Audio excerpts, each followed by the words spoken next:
are definitely higher this time around because you are watching the day 2 of Origin series. We'll be your casters. I'm Yuko and alongside me is Riku. Yeah, you mentioned the stakes are high. More teams will drop over to the lower bracket this time around. And of course, they are aiming for that first place to get more points and as well as, share of the prize pool. True. And can I just say that our first series definitely spicy. We are gonna start the day off with the grand finals for our group A. And of course, one of the things that I'm actually thinking about is what new champions will we see? What kind of new rotations? What new plans will we see this time around?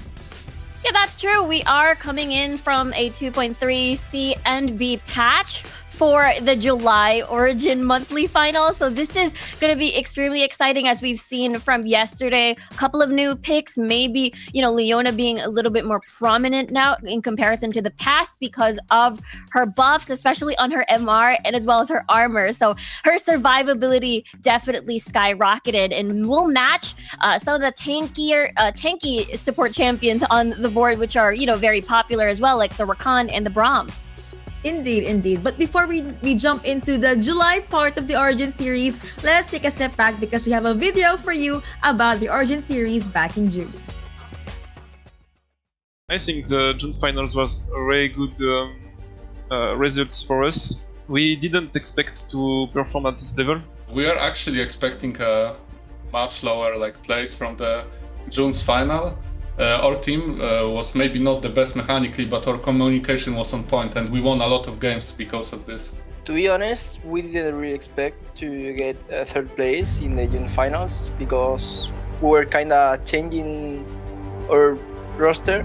We get more focus on our goal because of the June finals. We didn't expect that and it was amazing. I think realistically, also a beautiful outcome for Real Betis. To be honest, it did not feel like we would even make it that far. After we made it that far, it really set us through the roof.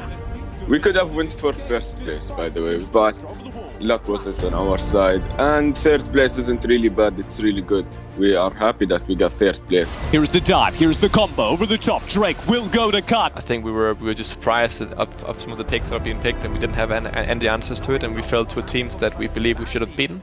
The whole team, the communication, there was nothing that went good for us. We were just literally terrible. So this time we are prepared and we should not underestimate any other team. We will definitely see Game Lord in the final, probably against Tribe. The first finals, in June finals, we didn't even think we're gonna have good results like this. And now I think we have a huge difference, the first month, now it's the second month, and we're playing really perfect. And I really trust my team also in this July finals. All I can say that we're gonna finish first place in this tournament. Lots of mixed emotions looking back in that video. All the more making us hype for this July series. How about you, Riku? What were the thoughts going through your mind while watching that video? Yeah, I think the common theme from all the teams was okay, we did not expect to get, this far in the tournament. And I feel like that will really propel the momentum, the morale coming into the July Origin finals. So I think it's really good. A lot of the teams are very hungry to reach higher from their placements last month. And speaking of hunger, highlights teams, we actually have highlights for you in day number 1.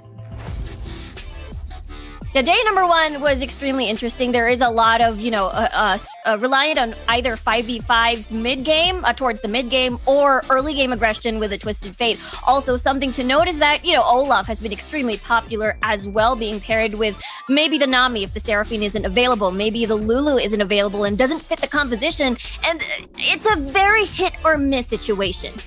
True, and on top of that, we have been seeing a lot of these, Malphites as well as that very hard carry ADCs. But looking back at this highlight, that Diana pick, very, very tanky and such a huge threat in the late game. So maybe our teams, they're leaning more onto the late game compositions with the full-on 5v5 teams. But yeah, I'm actually looking forward to seeing more of these Akali pick. Maybe even Ari. We seldom get to see her in day number 1, but there were a few picks here and there.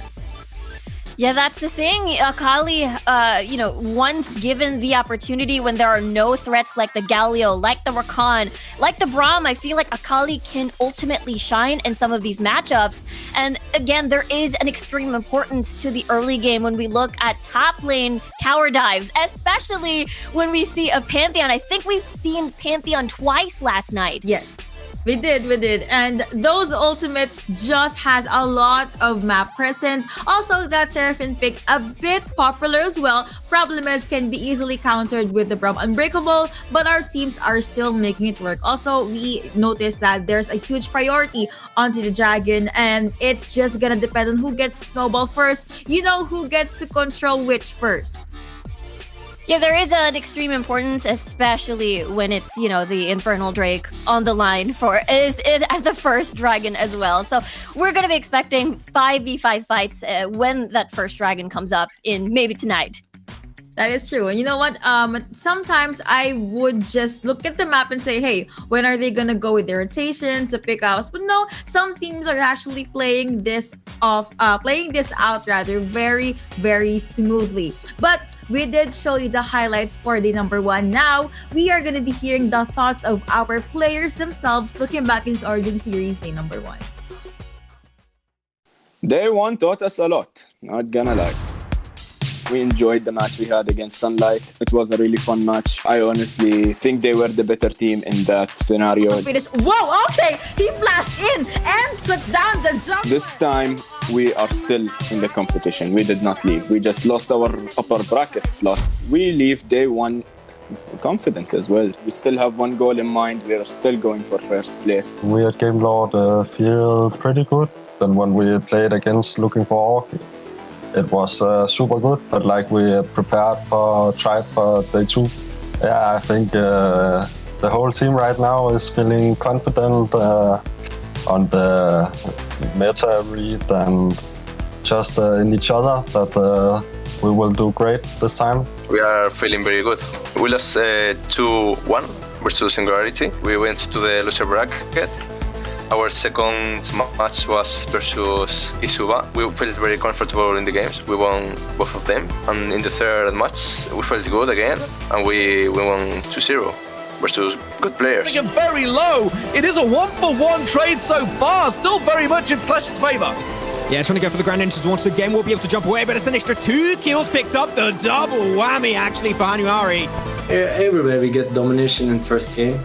So we go Lucian, but it was a bit risky because we don't know how to make it. Hector goes to make him onto the support, actually not really what he want to do, and they're going to try and collapse his backline, actually got straight up access onto Fiend. He's going to be just pushed upon instantly, and that's been already out the fight. You're losing most of the damage for Pro. We have no pressure of the loser bracket because I know we're going to win this every match. They have no chance to win us because my players, my team has amazing potential and amazing mechanics. We're gonna win this tournament, I believe. The confidence, the feedback, and the smiles from our players. And it's something we've been talking time and time again. If you're confident, the morale is definitely up there, right? Exactly. It does help out in these scenarios when it's a double elimination round. Then you can have that learning process on the board, especially you're carrying over experience from the June Origin, monthly finals, and then bring it over here in the current stage of our Origin series. So we talked about their thoughts in day number 1. We also saw the highlights. Now let's take a look at the updated brackets. We're gonna start off with, of course, Group A. This is the upper bracket. We'll be shoutcasting, of course, a series for this. And if you're seeing the team that you're rooting for, do not forget to put that in the live stream. Yeah, absolutely. Showing your support. Of course, it is, you don't see Cream Real Betis over there. I believe they were dropped yesterday in the lower bracket. But of course, no surprise to see Game Lord and as well as Team Kesso and as well as Tribe. Now, no team, no talent on the bracket, on the upper bracket as we see right now, as they've placed pretty high back in the June Origin monthly finals.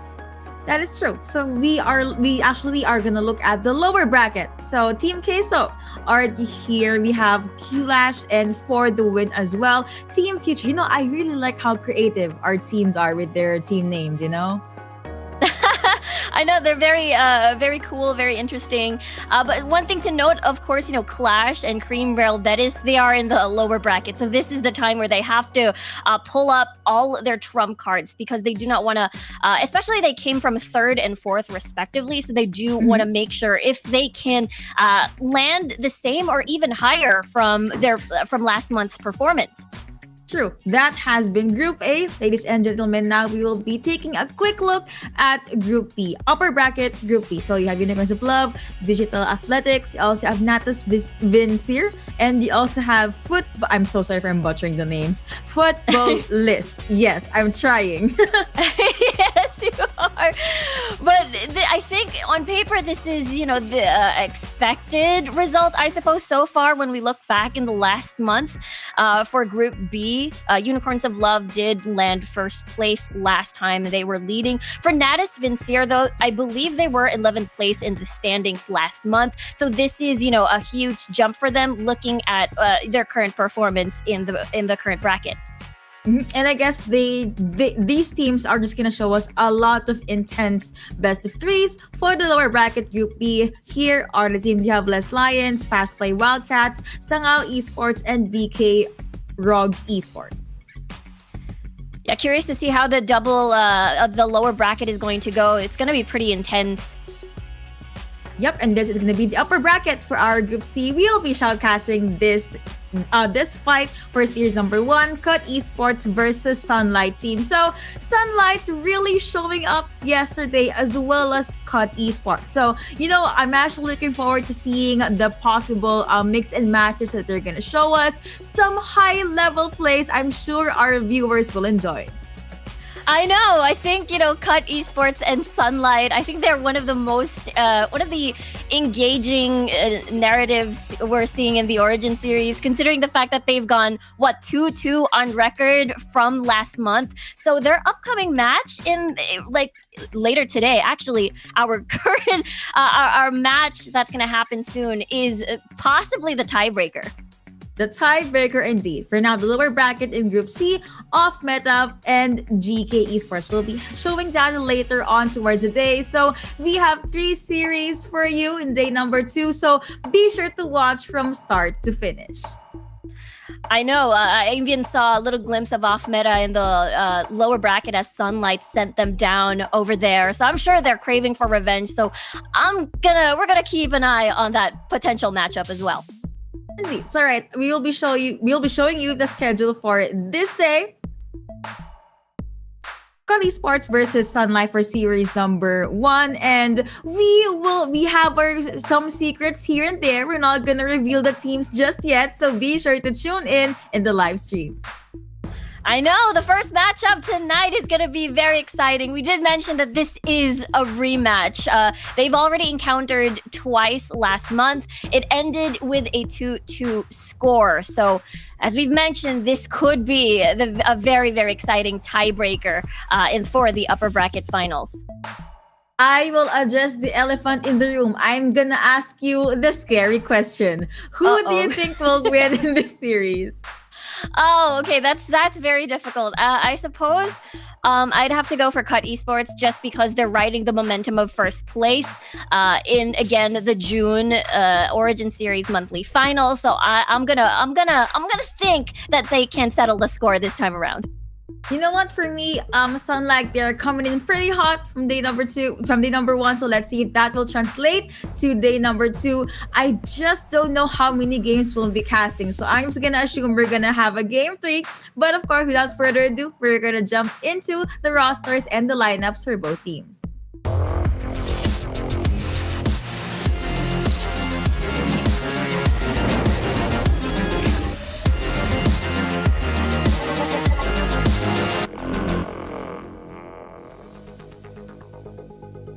Cut Esports, you have Risk, Boz, Joe, 6ix9ine, and Timos. For Sunlight, you have Raisin, Solo, Walid, Mads, and Lido.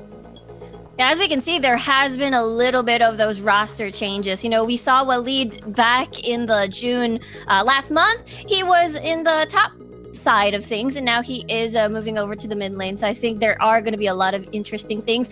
For the side of Cut Esports, I think the player to watch is definitely Boss. He did play the Evelyn jungle. I think not exactly the most popular jungler, but jungle pick rather, but he made it work. And I feel like we might see Evelyn again, despite the couple of nerfs on this champion.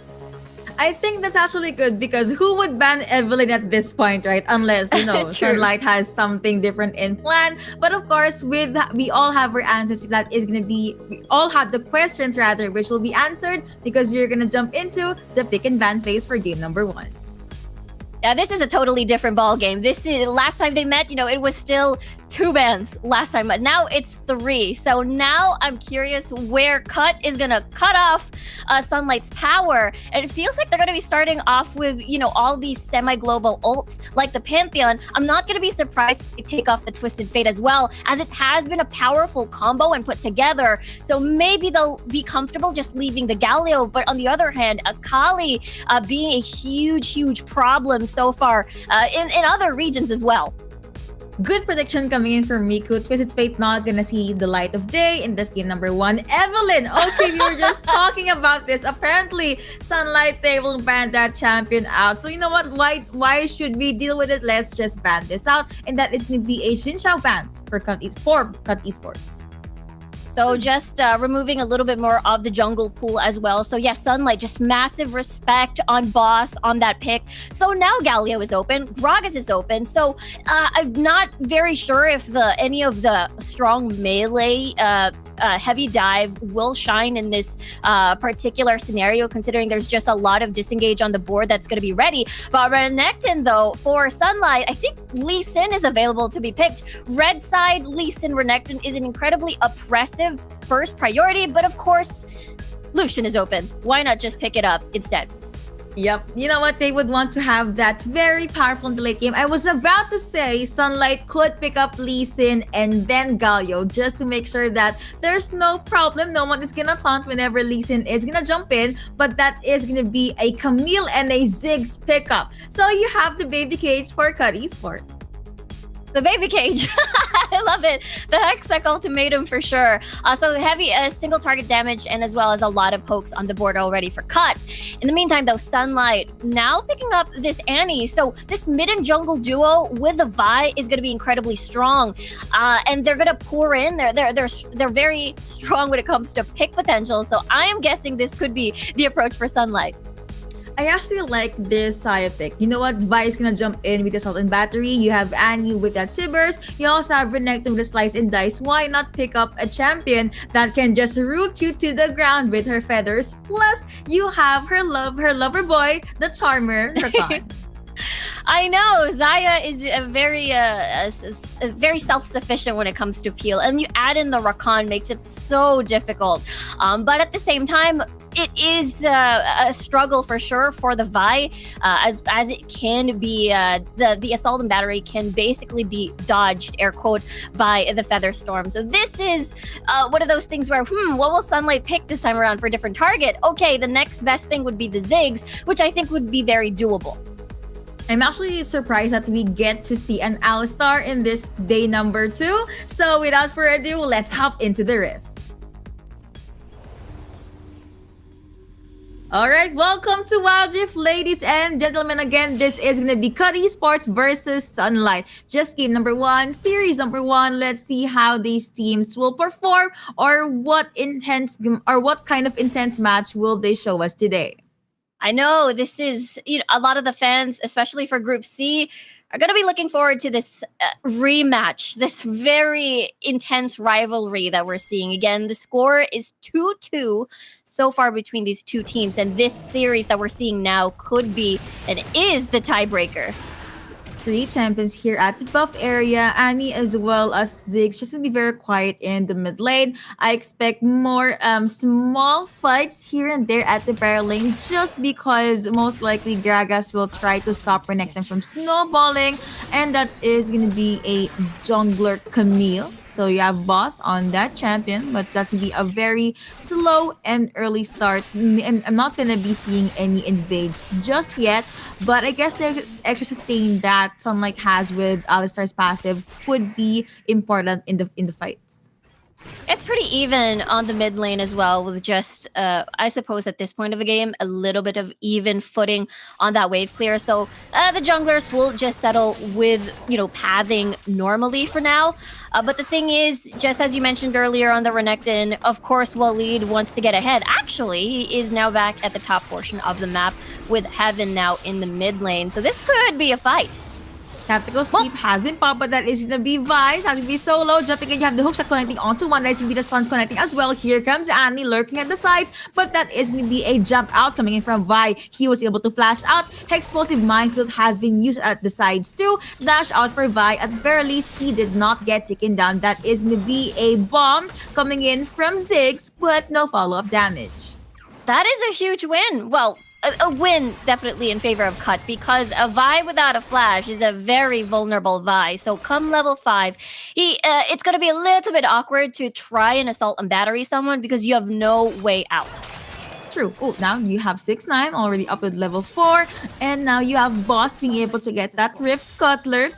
Let's see if Sunlight will try to at least push them back. That is gonna be the stuns connecting, but that's gonna be a flash out coming in from Renekton. So close though. If they want to re-engage, they could. Problem is, when it comes to the skill range, Gragas is the one in the lead. So I don't think Renekton will force this one out. Yeah, it's too risky. And the fact that Joe could possibly reach level 5 soon and would just walk closely to the river and land the bomb on under his tower. So I think it's a good call to not be too greedy and just stay and just go back to base and recall. Risk with that risky play, staying true to his IGN. Yeah, now I have the lovebird still at Dragon Lane, being very quiet. Sai, of course, we won't be seeing much of her this early on, as well as Matt as they jump in. That is going to connect on the 2 knockups for the side of Cut Esports. A follow-up coming in from Lido, but Vi decided to not jump in just yet. Now, this is what we brought up in the draft. It is going to be a tad difficult because 69 has that self-peel on the Featherstorm. You add in T-Moose here on this Rakan makes it extra difficult. And the fact that Solo didn't have Flash there, so of course, they will be a little bit hesitant in going 100%. First Drake is gonna be up in 27 seconds. That is gonna be Risk jumping in. You have the stuns connecting, but at very least he was a tad bit too tanky against the damage from Waleed this early on. You have the recalls from the Dragon side. New items will be picked up, and they're just prepping for this first huge objective. Risk is just gonna focus on clearing out the minion wave. First Dragon is gonna be an Infernal Drake, and as you can see, Cut Esports, they are making their way through this dragon, making sure that Sunlight will not be able to have first dibs. But Mads was able to see Rakan there, and you also have Camille making her way through her teammates. Yeah, this is important. This is the Infernal Drake as the first dragon. You want that extra damage for sure, as both teams will, consider this a very, very juicy target. So we will see a potential 5v5, but look at this. 69, actually very separated from the rest of the squad, so he might be a little bit vulnerable. That is to be the Grand Entrance connecting onto him, but that's to be the Charms connecting as well. You have the Mega Inferno Bomb being Papa Lido down to the last 3 bars of his health. And Risk, he is here, decides to join the party. He still does have the ultimate, and that is going to be the go signal for Cut Esports to try and get that trick. That's going to be the calling popping in. You have 2 people being pinned down, but Red Team was able to take the first, but that's going to be their call being taken down. Rakan does say goodbye, and that is going to be Renekton popping in with his ultimate. 2 champions already down. Gragas says goodbye as well, and that is going to be a double kill going over to Solo. Saya saying goodbye. Hextech ultimatum connecting onto 1, but Waleed was able to jump his way out of there. It looked pretty good first for Cut. The fact that Joe just had a lot of bombs to throw out to Sunlight. They were in a very awkward choke point as well, so Joe can just continually harass from that angle. But at the same time, Sunlight had that all in, and they were heavily relying on, on Risk to be that disengager. But, it wasn't really there. I actually like how Walid was able to just isolate. Joe in that skirmish was not able to help with the explosive minefield or even with the bombs, which basically just translated to Sunlight being able to target whomever they want. And that was a very good hectic ultimatum. Sadly, there was no follow-up. Roots coming in from Saya, that is Nibiru next and jumping back. And here comes Rakan to save his lover. And Vi is there at the side. She does not have assault and battery though. So it looks like she's just gonna focus on farming. Rift Scutter already up. Camille would want to get her hands on that. Yeah, they're looking for a first blood pick, maybe a potential tower dive here up against the Renekton. Oh, that is Nadib Zig saying goodbye. Wow, okay, what that was kind of sad. Well, I guess if you're up against an Annie, that is bound to happen. But first, coming in from Sunlight, saying goodbye to this Ziggs and rotating over to this Rift Herald. Looks like there is vision for Cut Esports. They could and they should try to go with the steal. Still has Hextech Ultimatum. That is going to be him trying to pop in with a tactical sweep. But a headbutt coming in from Alistar. A huge no. NO. Go back. It's going to be him jumping in. Saya is going to connect onto one. Let's be the stuns connecting. You have the ultimate coming from Saya. No roots just yet. Root is going to connect onto the support. But looks like Renekton still waiting for the time to strike. Solo did not jump in. You also have Annie Heaven way far from his teammates. So they're not going to force this skirmish. Yeah, this is Sunlight already got what they needed. Really nice visit in the mid lane, just to punish out Joe not having the flash. He will have flash soon, though, so this is going to be an entry point for, hey, okay, Cut. They want to get that first blood tower. That is indeed Vi jumping in with Assault and Battery. You also have the Exhaust being popped. That's the Roots connecting on the two. But you also have the Mega Inferno Bomb being popped coming in from this Ziggs. But Killis going over to Vi, being able to just demolish Ziggs then and there. That is going to be a 3-0 in favor of Sunlight. But looking at the Dragon Lane, that is going to be the explosive cast not connecting. But Lucian still being taken down by this Camille. One turret away from the Baron lane, but Cut Esports being able to get their hands maybe on this Dragon Lane turret. Yeah, they will definitely get this one, but a big bonus for Sunlight, they do get First Blood Tower Gold, and as well as a couple of plates. As the Rift Herald is still alive, they were able to secure that. And the thing about, Sunlight's composition is this is where they shine. They shine. It's the early game aggression. It's the early game all-in, while, we get to see a Cut Esports still not ready. We don't get to see Joe with the Ludens Rabadons just yet, so his bombs aren't going to hurt as expected, as needed for the team just yet. That flash in from Lido too, making things happen. But yeah, Maz not being able to juggle with that 2v1, eventually resulting to his death and jumping back into the game. Looks like Cut Esports, they can still make things happen, but there is such a lead for the side of Sunlight. You have a 3k gold lead. On top of that, they are 6 kills ahead. 2v2, maybe. And he does have Tibers though, so looks like 6-9 as well as Timos will just go back. Yeah, I think it's a little bit too risky. They're still waiting. Flash in and a rampage. Wow, that punch hurts a lot. I mean, if you're gonna punch Ziggs, that's sad reacts right there. Press F in the chat. But that is gonna be them jumping in. That's gonna be the engage coming for Sunlight. But you know what? It's gonna happen next. You have this ultimate coming in from Camille. Was able to isolate one, but you also have the trample coming in from Alistar. Was able to stun two. Goodness me, a follow-up for the side of Sunlight. Assemble going over to this Vi, and they are chasing this Gragas down. Camille just focused on farming. You have him under turret, but still Sunlight being able to get or win that fight. 3-1 plus a Drake to beat. Yeah, this is the second dragon for Sunlight. They've been getting a lot of kills onto Heaven, and that is the reason why Sunlight just doesn't stop pressing the go button. Oh no, 1v1. Stuns, not gonna be enough. Camille did not have the Hextech ultimatum there, which is why it was solo. No, I mean, Walid was able to win that 1v1. Baron is gonna be up in 12 more seconds. You have the recalls coming in from Sunlight. Cut Esports still looking for, their proper footing. Which pick-off are they gonna be successful? They could just focus on ramping up damage for this Saya. Yeah, they have to fight as 5. And the fact that Joe was basically out of the picture in this particular scenario means they've lost basically 50% of their damage already. So that means their chances of winning this fight was going to be extremely difficult. And again, they had to have risk to use the explosive cast. But the thing is, even though it was used, Sunlight has just so many ways to engage and re-engage the fight with the help, of course, of Lido here on this Alistair, and as well as Solo as well, even without the assault and battery, with just the charge in. He's 504, by the way. He is huge. Beautiful start. I mean, what more could you ask, right? And we're still waiting for Mads to actually join the team fights. Hookshot connecting onto that turret, but she did get stunned. But you have the passive being powerless, has ultimate and being popped again. 2v1v, but here comes the other members of Sunlight. You have the Mega Inferno Bomb, right? And saying goodbye to SBDA dominating Vi, being able to take down Camille. But here comes Tibbers, already being able to stun one. Double kill going over to Solo. Godlike, in fact, for this Vi. You have the ultimate coming in from Sayul. The girls connect that is to be in no just yet, but stuns are gonna connect on the two. Unstoppable going over to Heaven. Triple kill for this Vi.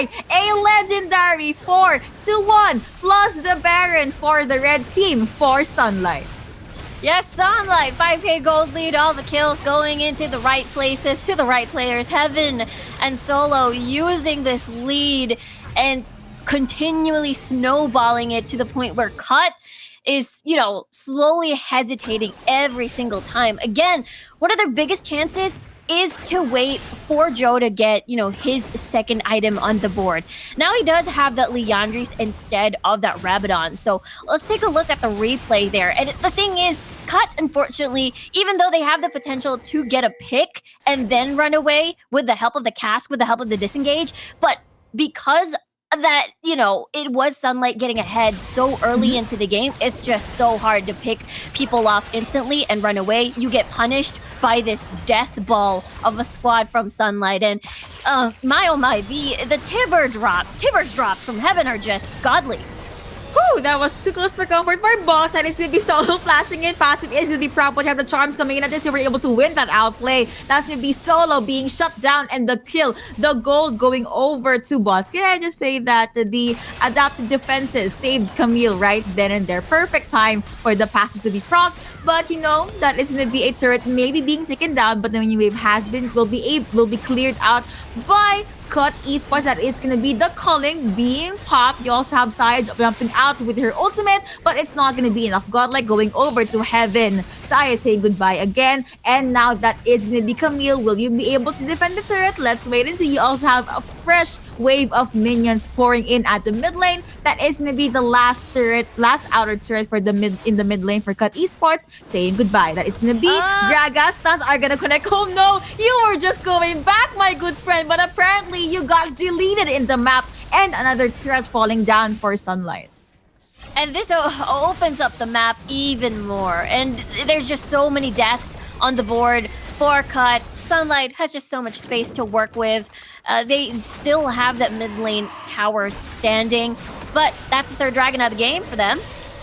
That is going to be his ultimatum coming onto one, but you have the stuns coming in. But you know what? You all have the stuns coming in for Alistair, but he does get taken down with this Rakan. Rakan being the fried chicken against Lucian. And now you have Boss being chased by this crocodile. Oh no! Hookshot connecting onto one. Saya being able to get that kill. The Crown Dragon being taken by Vi. But you know what? The kites coming in from 6-9 is just too much. Was able to get a double kill. The exhaust being popped as well. Camille saying goodbye. Heaven does become golden, but he still gets bursted down by this thing. A shot down onto Heaven. And Cut Esports really working their way up. That is going to be a 4-2 in favor of the team in blue. Yeah, they want their turnaround here. They're able to win that 4v5, and then, because Solo was focusing the dragon, Sunlight had the numbers disadvantage in that collapse, and the chase potential coming from the side of Cut in this particular composition just works so great in this scenario. And the fact that, I believe Heaven had to run away as well in that fight, had to circle around, so he was absent after Mads just wanting to run away. And I think this is just the trickling that we saw from Sunlight, and the comeback could potentially begin. There are a couple of shutdown gold coming in, and I think as long as Cut fights 5v5, there is that big possibility. And I'm seeing, the Rakan over here, Timu's going with the AP Rakan over here, waiting for that Rabadon as his second item. support and damage dealer. Why not, right? Also, looking back at the replay, the placements coming from 6 and SBA flash in, connecting. Oh, that's a really good headbutt coming in from Alistar, but that SBA jump in for Mads. Does become golden. You have Hex, ultimate being popped. You see how the charms coming in from Makan. Will they be able to survive? Ziggs does get bursted down, but that is too tanky for them to actually handle. Lido and Heaven making things happen. A hook shot away for Boss, but that is just connecting onto Gragas and Renekton being able to flash up. Here comes Lido. Headbutt yet again. Saya being taken down. Stuns for Boss. Will you survive? That is going to be him being burned, but still he is pretty much A-okay. Hook shot up. Lido jumping in. Plus that badge. A double kill going over to Lido. And you have Walid. You have Heaven. Just focusing on the turret plus a wave at that. That is going to be a 5-2 in favor of Sunlight. Yeah, they can end this. There's 5 seconds on the clock for Joe, though, but the biggest question is, can he hold out this onslaught? There are so many low health targets, though, for Sunlight. They can still push. They have the Mega Inferno Bamboo. Lido, plus he got hit by the Nexus twice. Ziggs gets bursted down, though, but Sunlight, they do not want to just lose any more time. They went straight to the Nexus and eventually bagged game number 1. Yeah, they wanted to end it there and then, and it looked like as if Cut Esports were on that brink. We're close to taking the game back for themselves, but at the end of the day, Sunlight was just in such a huge lead at that point, and they were pretty comfortable to afford a couple of, mistakes here and there. Yep, you know what? That honestly made me so hyped that I feel like I can cast 4 or 5 more games. Like the back and forth from the teams was just so on point. But of course, to give you more detailed analysis from the game number 1, we have the drawing board for Riku. Yeah, I think it all started over here in the Dragon area, because at this point of the game, it seemed quite even, where the side of Sunlight did have that 2k gold lead. But the thing is, when you're in Dragon Pit, usually it was very successful. Joe was able to create this space. A lot of low health targets already. But the thing is, this team composition coming from Cut heavily relies on everybody coming together. And Sunlight, if you're not going to be together, if you're going to be separated like this, then that is the point where it's Sunlight's time to shine, basically. And I think that is the result that we saw. I feel like, Heaven did have a lot of star Tibber drops and as well as stuns. So I felt like it was such a huge deal. This particular scenario, this particular fight just basically snowballed the entire game. True, and from then on, Sunlight was able to just utilize the lead that they had. On top of that, again, that is an Infernal Drake. That's gonna mean a lot for them, and it came to a point that even though Cut Esports, they were able to make things happen on their side, Sunlight still pretty much ahead. So that is gonna be the first game being bagged by Sunlight. I'm really looking forward to seeing how this rivalry will end up in this July month. But yeah, again, what a game. What a game number 1. I know. That's the thing about this rivalry. Every time Cut and Sunlight would face each other, it's always a 2-0. We've never seen them in a 2-1 scenario, and it could be a little bit different this time around. And I feel like that could be such an exciting way to air quote end, at least for the July Origin series. Maybe they can still meet in the grand finals, actually, because this is just the upper bracket finals. True. So of course, without further ado, let's jump into game number 2.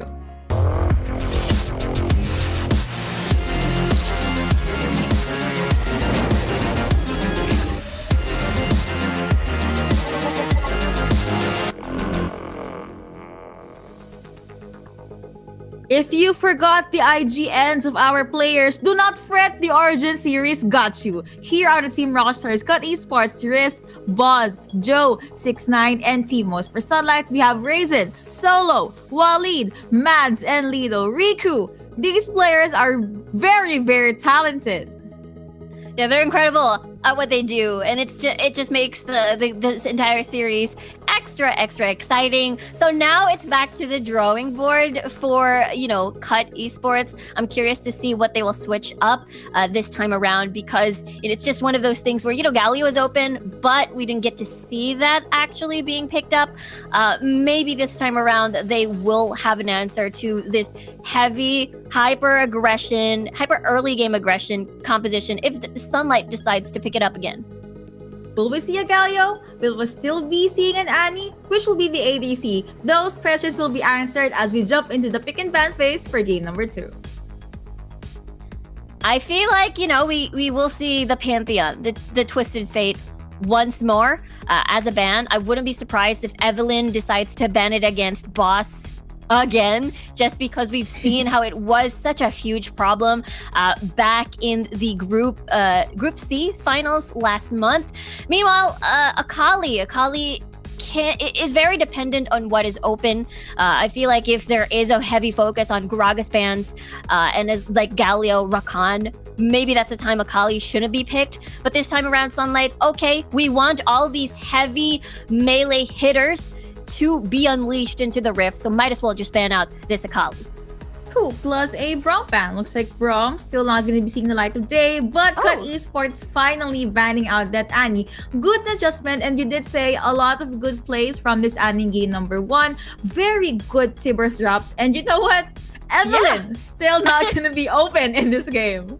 Yeah, they're not going to give that to Boss. But look, that Gragas is open, Galio is open, Olaf is open, by the way. So for Cut, they're going the Olaf route. Maybe we're going to be expecting a Seraphine mid lane, maybe a Lulu, maybe the other alternative for the movement speed that you need for the rest of the team to follow through our Ragnarok, which is the Nami support. So I feel like we could see that. For Sunlight, that's going to be a Renekton mid lane, I'm guessing. That could be a Renekton mid lane, and then Malphite at top side. We've seen Renekton back in League PC days, in the Wild Rift Icon series as well, in the mid lane, and it can potentially snowball as well, because you have access to both lanes this time around.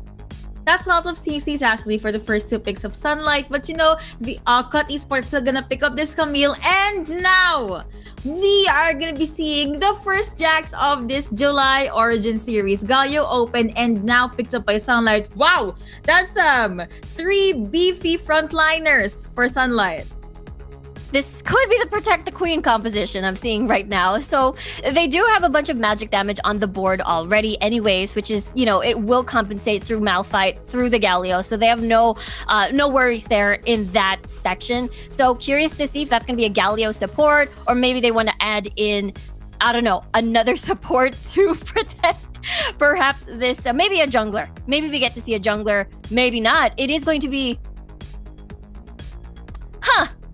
Renekton jungler? Okay, you have an idea. Malphite jungle? Maybe Malphite jungler. Really? I feel like it's a Renekton jungle. Okay, anyway. We'll get to see it actually later on. Zion Rakan, though, for Cut Esports. So this is what they've picked up earlier, self-peel. They will need it a lot, by the way, with a Malphite, with a Galio on the opposite side. They just have to protect Saya with all their might, but at the very least, they have a Jax to, just be the B front line. Plus, you have Camille that can isolate anyone with her Hextech ultimatum. As crazy as the drafts are, we are still very much excited. So let's jump into game number 2. We will finally know the answer, though. I think it is. Wait a minute. That is a Jax. Wait a minute. Yeah, that is a Jax. Okay. Our answers, our questions have been answered, actually. So Solo is on the Jack, so he is going to be the jungler, and it is going to be Mads on the Corki. So it's a double AD carry composition for Sunlight. And in the meantime, the Galio and, the Malphite, it's all there for Cut. And this is going to be the classic Boss will press Ragnarok, Joe will join in the fight, Risk will initiate as well with the Unstoppable Force, and then 69 can either catch up with the Killer Instinct or with the Tidal Wave, if you will. Tidal Wave can be used maybe for engage as well and disengage. So with that, equation, or rather setup, Cut has a pretty solid composition so far from what we're seeing. Indeed, they do. Oh, that is going to be Kali just chasing down Corki, but I guess that is just him trying to scare off the ADC of the mid laner for the side of Sunlight. And now the usual fights here and there at the bottom lane. That is going to be Walid being able to push Risk back on their turret. Now Mas just sitting at a level 2. Corki actually can be in a pretty safe distance up against this Galio as long as Galio does not dash in. Lido and Heaven. Apparently Heaven now in this ADC role. I also love the fact that our players, they can play a lot of roles. Heaven was in the Annie in the mid lane earlier, but you know what? Now he's in ADC. I feel like playing ADC this game too. Let's go. I know, Waleed was seen yesterday on the Twisted Fate in the mid lane, and now he's back at the top lane. So yeah, a lot of flexes that we're seeing coming from Sunlight. But in the meantime, though, I feel like with this current setup, it is going to be quite a quiet game for pre-level 5, I suppose, especially when we look at the mid lane. They are going to be waiting for level 5 to influence the top portion of the map. I feel like Waleed should be a little bit careful because they have to watch out for Joe with a hero's entrance. He can't exactly be aggressive. And the fact that you're up against a Malphite. So that will stunt the growth of Waleed a little bit. We also have the bubbles connecting. Grand Entrance not gonna connect though, so looks like Lido is just gonna go back to Heaven. And on top of that, I do agree it is gonna be quite the longer game just because Sunlight also has this Jax. Jax is pretty passive in the early up until the first half of the mid game maybe, but second half of the mid game up until late game, that is where he shines. You know, jumping in, stun, and just tank an obnoxious amount of damage, maybe even withstand the Icathan rain that's gonna come out from 6-9. But now, still in the early game, Mads just clearing out the wave, Waleed down to the last 2 bars of his health. Risk though, not gonna take the risk at this point. He's just gonna go with the recall. I feel like it could be a challenge for Waleed. I think he has to wait for the taunt to come out first from Joe before he gets to comfortably slice and dice and enter the fight, perhaps. But in the meantime, though, for Cut, this is, or rather for Sunlight, double AD composition. No, not a lot of magic damage sources actually. No AP as much, maybe a little bit from Mads. But this just means, you know, Risk can just happily build for full armor. Boss can happily build full armor, and you know, this can definitely help the survivability for the frontliners to beat that sponge and survive a little bit more in the fight. Ooh, first dragon is going to be up in 25 seconds. Here are the items so far from our 2 teams. If you want to, you know, just keep track of what they plan to build. That's going to be a double clear, not double kill. Double clear maybe from Solo. Okay, I guess just prioritize the buff. Now going over to that very cute frog. And now 9 more seconds left. Recall is coming in. They are getting ready for the first Drake of the match. It is the Mountain. Extra shield, extra sustain. Should they want to go with the fights in the later parts of the matches. Still a pretty quiet map though. But Waleed already getting his first item in, and they are just gonna pour themselves in the Dragon Pit.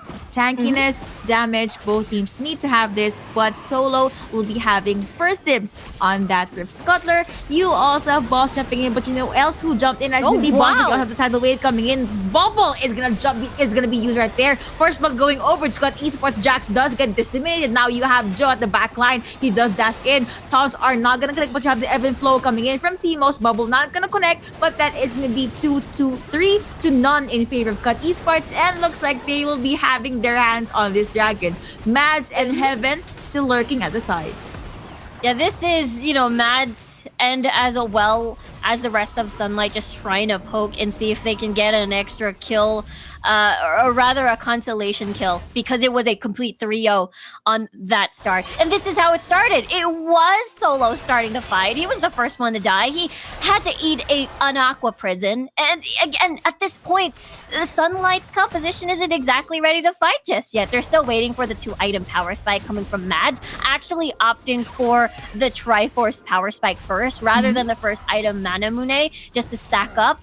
So they wanted to speed up the process a little bit for this Corki, because they still have to wait on Heaven to rack up a little bit more of those items in his inventory to be more impactful in the team fight. So with that, Cut are very comfortable in this early game right now. Ooh, that's gonna be Timos being targeted, but you have the Aqua Prison connecting on to Solo. Here comes Waleed though, just making his way. That's gonna be the taunts connecting on to 2, but that is gonna be the stuns connecting on to Joe. Jax does get bursted down. You have the tidal wave coming in. Aqua Prison yet again. Goodbye the moment you get in that bubble. But that is gonna be Mads flashing in at the sides. But you know what? A double kill going over to Olaf. He does not care. Grand entrance coming in from Lito, but there is no follow-up damage. You have Heaven being focused by Olaf. Good route though, but will it be enough? That is gonna be a yes, a no, a maybe. Heaven Heaven using the ultimate and was able to flash out, but still gets bursted down by that Kaisa. How did Boss survive all that? And the answer is because of T-Moose's all the heals in the world just for him. And it's a really good bait. It forced out Heaven to stay a little bit more and see if he can get an exchange kill after all that fight, after losing again in the second skirmish. But Cut, just once again, it is 8-0 now on the scoreboard. They not only get the first dragon from earlier, but they also get the Rift Herald, and they may even they've already gotten First Blood Tower, maybe another extra kill, but looks like Waleed is able to port back to safety. That was so close. I did not breathe the moment that Undertow was popped by Olaf. I know, it was just too close with lead. Again, this is just one of those things where they can actually afford to get a kill and then try to get away. But the thing is, it's so difficult when you're up against Joe here on, this Galio. Look at him, just tower tanking, just standing there for the rest of the squad. But there's another fight down bot. Okay, that is him popping in with that Ragnarok Kalina being deleted in the map. The moment Heaven does get pressed down. Triforce already available for solo. And this is just the time where Cut Esports' lineup shine. It's very in your face. I mean, Olaf literally runs in your face. So there's that. And you also have the Rift Herald just focusing on the turret. The moment they did summon Rift Herald, though, you have Olaf rotating over to the mid lane. That is going to be the Gatagon connecting on to one. Joe being healed by Timos. That is going to be the speed boost as well. Looks like they will not be able to chase them down. That is no flash for Waleed. No flash for Sai as well. Disengaged from Boss, but he is going to re-engage again. Here comes the Valkyrie. Mad does jump in, but that's to be a very good ensemble force coming in from Risk. But that's going to be the burn being able to take him down. Stuns, knock up. Renekton gets taken down. You have the charms coming in from this Rakan. Was able to pull back. Let's be a 2-3 champion. Mute connecting on the three people. I did say 3, but now that's going to be Heaven forced to go back. Cut Esports still holding their ground in the mid lane. That is gonna be Joe jumping in, dashing in. That is gonna be him though, being not airborne, but killing spree going over to Joe. He does have Roa, has quite the damage, and he was able to win that small duel against Lido. It was Mads earlier. You'd think that he was safe from the burn, but he's apparently not safe from the water coming from Timos there. And he is actually on a killing spree already. And there's just so many instances where, Sunlight may pick up a shutdown gold from any of the members, maybe, especially from Boss.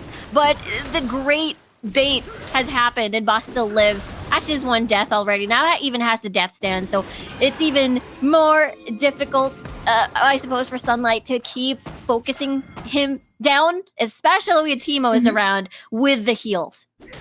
Heals and sustains, and that's just perfect for this Olaf. You did mention this, that Nami is going to be a good pickup, a good support should you try to lock in that Olaf. You have missiles coming in from Mads, but that is not going to do much. Ooh, that first skill from Malphite apparently hurts a lot. That's going to be 2 life bars down from this Corki. But now, Sunlight making their way up at the Baron lane. Timos as well as 6ix9ine jumping out with this engage. You have the Void Seeker connecting onto Lito. I'm not sure if they are going to jump in though. But Baron is going to be up in 4 more seconds. Cut Esports really locking this Baron. They have their eyes on this. They are gonna make sure that Sunlight will not be able to make anything happen. You have the knockups coming in. That is indeed Waleed already popping in with his ultimate, but that is indeed 6ix9ine being targeted by these 2 champions. That I Caitlyn Rain hurts a lot. Also, the Void Seeker connecting was able to get taken down. Now Waleed forced to jump away. Now you have Saya. Here comes Rakan as well, but here comes Joe at the backlines. Rampage going over to Kaisa. Now that is going to be the Aqua person connecting on the 2. You have the knock-up airborne. Kaisa saying goodbye, but you have the taunts as well as another ensemble force for the side of Cut Esports. Saya saying goodbye. That is going to be a 4-2 in favor of Cut Esports. What a fight! What a fight from Cut! It started off with a 2v2, and then the rest of Cut, like Joe and Risk, joining in. And it's just so crazy because I believe, Joe and Risk had to manually walk towards topside, and it was 6ix9ine and team was just surviving till the rest of their teammates, joined the fray. And let's take a look at that again. And I think it's insane how 2 champions like a Renekton, like a Jax, will pop in to a Kaisa, and 69 still able to survive after all that. Here comes the rest of the squad. I mean, Hero Entrance wasn't there, but another kill may fall, but actually towards Sunlight. Shut down onto Galio. Also, 6'9 got rooted, but he still survived that fight. What's happening? Wildrift really messing with my heart there. But yeah, that's just got esports really stepping up, and Baron is up. No one going to that area yet, though. I guess Cut Esports, they would want to just clear out as much turrets as they can, or just force Sunlight into this awkward pickups, awkward fights. We are still waiting for Solo, for Jax to make anything happen. A good initiate on top of Walid's stun. Maybe that's when Mads as well as Heaven can go with the follow-up, or maybe even Lito, with the flash in charm. Undertow? No? Okay. No. They are just gonna say hi, hello. Just a little bit of a greeting there. But yeah, I'd have to agree. It is going to be Sunlight heavily relying on Lido to fully engage. This is going to be a two-man Baron with 69 and Teemos just trying to zone out Sunlight. But they still have to respect the pokes. The longer they do the Baron dance, the more that they get shredded by Mads here. So I think they wanted to play safe, even though they're, already an 11k gold lead. That is true. Well, Static Shift now up for Heaven at the very least. The next dragon is going to be up in 25 seconds. While Lead will just go in the recalls maybe as well as Zircon. But Cut Esports, you have 3 champions just holding the ground at the mid lane and rotating over to that dragon pit. Olaf is already there, already having first dips at this buff. Sad reacts for Solo on this Jax. No buff for you, good sir. But that is going to be an Infernal Drake that could maybe be in the hands of Cut Esports. Rakan as well as Jax making their way through this pit. Drake now up. Sunlight still pretty far from the Dragon's pit. Yeah, no vision, so they cannot risk it. They don't have disengage, so they're very afraid to walk in to scout and then just get caught out. And then 13 minutes into the game, maybe the death timers aren't as unforgiving. But Baron is up, and Cut Esports has a ton of space to work with. In the instance that Sunlight just pushes a little bit, extends a little bit, they're going to be taking advantage of that. Ooh, most of that's be Cut Esports maybe working their way into the base, but that's be the stun connecting onto Boss, but he is A-okay. He is very tanky. You also have Nami coming in. He still has Ragnarok, which he just now popped. He's going to commit over to Mads, but Mads was able to take a step back. Now Teemos, there is stuns connecting coming in from Renekton. Still, no one is dying. No casualties for these two teams. They are being very careful. 6-9 focusing on the turret. Few pokes here and there against Lido. They are probably going to wait for the next fresh wave of minions. The turret down to 1,000 of its health left. But you're not going to be a jump in. Proto Belt in. Joe with the initiate, with the taunts, with the jump. You also have the stuns coming in. You also have the Aqua person from that Nami. Let's be the Valkyrie being popped. You have a 3 champion knockup courtesy of this Malphite, but Matt is there at the back line, being able to kite everyone down. 6-9 being targeted, Jack saying goodbye. 2 champions down rather for the side of Cut Esports, whereas you have 3 champions down for Sunlight. That could have ended with Sunlight winning that particular team fight because, Teemos didn't have mana at that point. There's not going to be a lot of healing. So that was the call from Cut. Even though technically they had a 3v2 advantage, they still wouldn't want to risk it just because there's just so much range coming from Mads. And, it's still mission accomplished from Cut, though. They have 3 dragons. They've managed to take down the mid lane inhibitor tower already. 69 was able to get a bunch of kills before exiting. So this gives a lot of space for this Baron. Ooh, Heaven does not have her ultimate just yet. There is going to be a ward placed from the red side, already giving vision, or they already have a feel on where Cut Esports is at the Baron area. But still looks like Malphite, Sai, and Olaf had something different in mind, while Lee just gonna clear out the neutral jungle creeps. Cut Esports, they want to pick a fight. I mean, yes, we're not having first dips in this Baron, but they're pretty much prepared should Sunlight try to go with the initiate. Nice bubble, nice aqua person from that Nami. Will they be able to steal it? That is going to be a no. Paddle wave has been used as well. And are they going to go disengage? No, they're going to jump in. Ragnarok already going to get. What a beautiful jump coming from Malphite side. It does get bursted down. You also have the hero's entrance coming in from Galio. Triple kill going over to Kaisa. Prado belt in. That is going to be Kaisa. Killer Instinct her way in. Quadra kill for the queen of the late game. In fact, make that a pentakill. Going over to 6-9. A shot down on Corki. And we see a game number 3.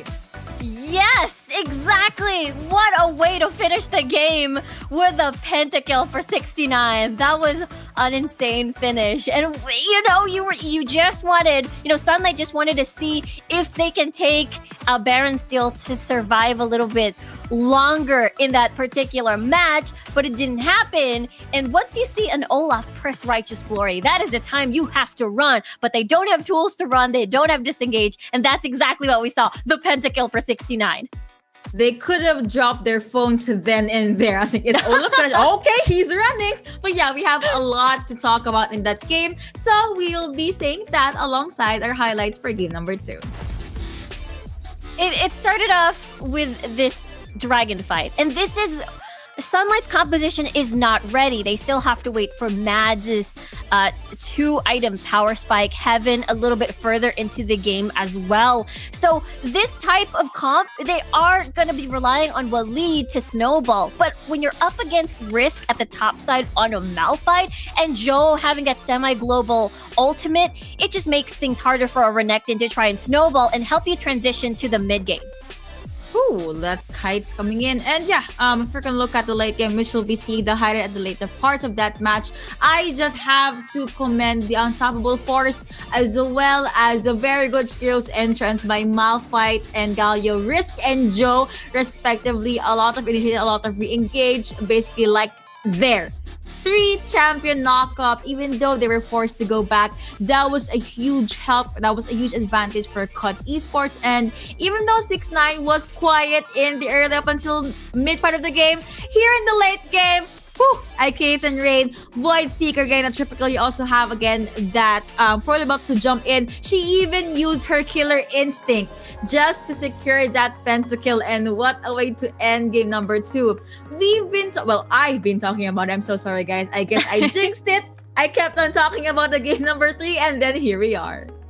I know, that means it's 3-3 now on the scoreboard. Coming from the June Origin monthly finals, these two teams have fought before. 2-2 and now 3-3. This is the tiebreaker. I'm very curious to see, because this is just the upper bracket finals. There is a potential for them to meet at the grand finale towards the very end. So this is just a little tease, but I think it's already very huge and exciting. Yep, and of course, we'll be taking another look at the roster for Sunlight and Cut Esports.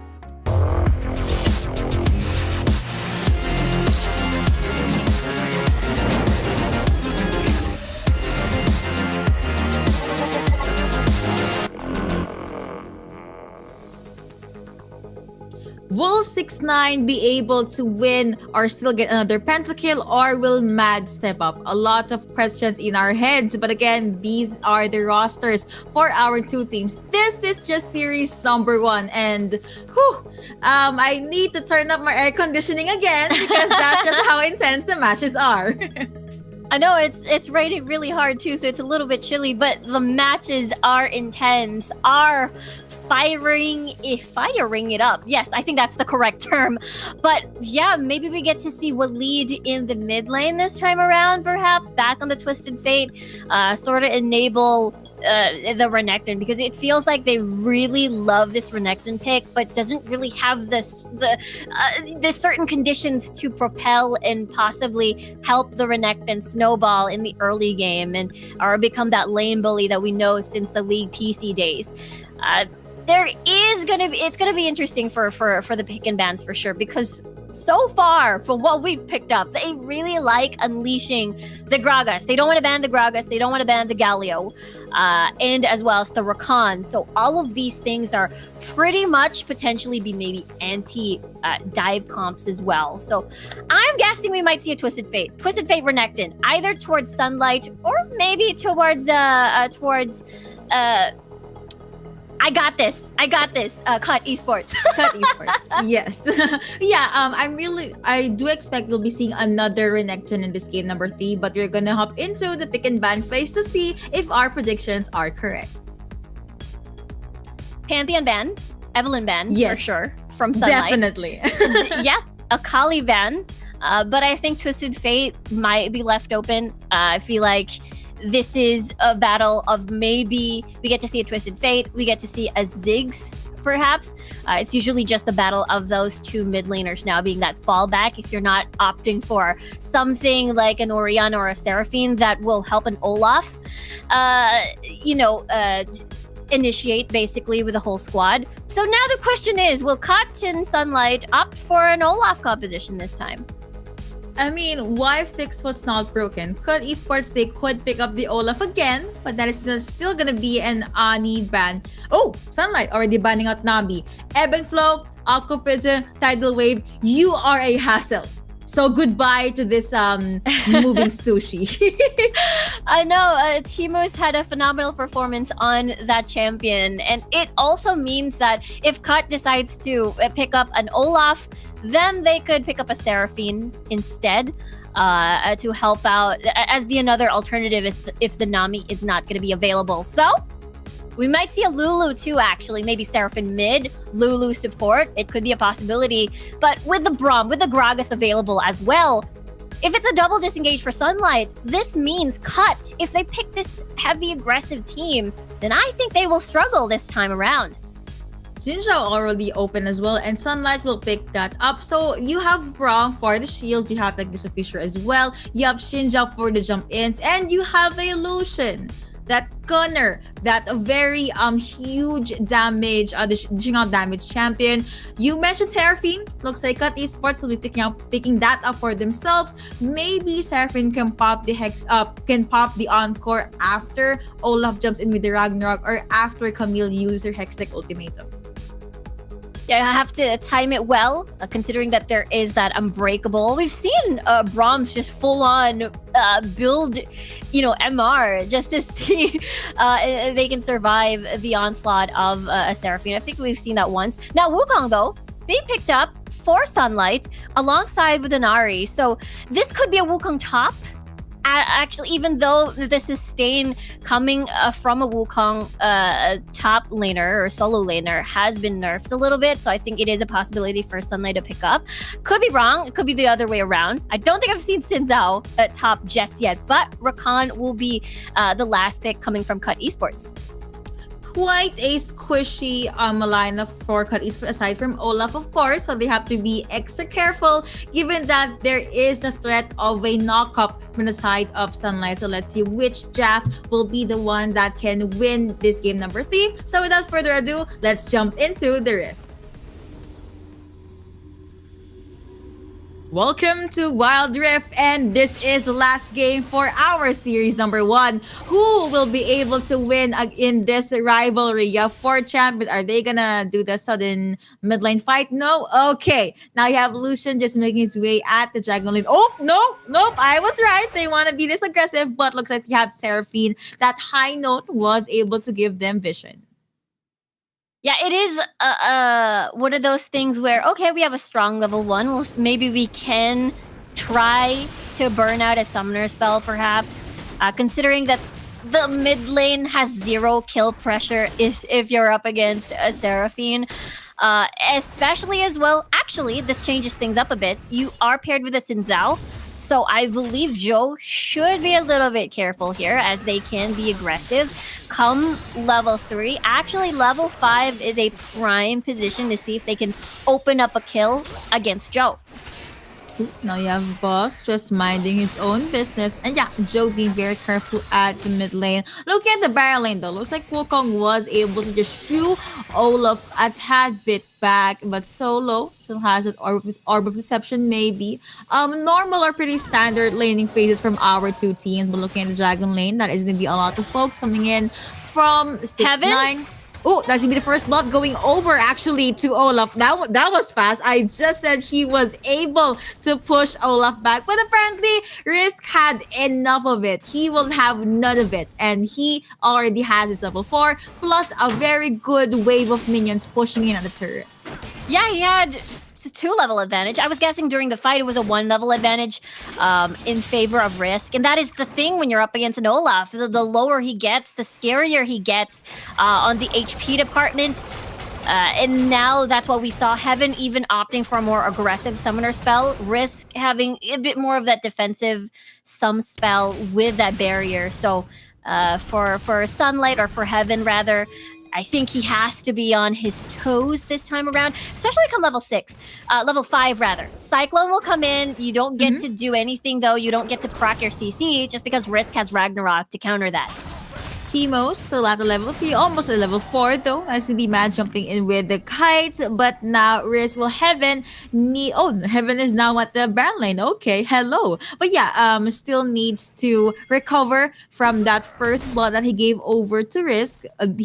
Risk rather is 1 level up against Wukong. Pings going all over at the Dragon lane though, so maybe we might be seeing an engage from Camille. Boss does have the Hexic Ultimatum. I think he did use a hook shot there, but Braum alongside Mads is still pretty much alive, still pretty much healthy, and now Heaven, that is the slowest connecting, but Risk is just gonna focus on clearing out the minion wave. Yeah, there is kill potential here. Oh, that is gonna be the stun, the charm rather, not gonna connect. They have Seraphine just sitting at the side. Joe, since they did not have any foreseeable targets, they are just gonna go back. We are 3 minutes into this game. 2K gold lead in favor of Cut Esports. Still a pretty quiet map so far. Maybe we'll be seeing the first fight once the first dragon is up. I mean, that's what we saw in game number 1. Yeah, it's because of the junglers, and it's because of the mid lane, I suppose. It's very hard to kill a Seraphine, just because there's just the movement speed, there's just the shields. Joe is even sporting the flash and barrier, so it is going to be a little bit difficult.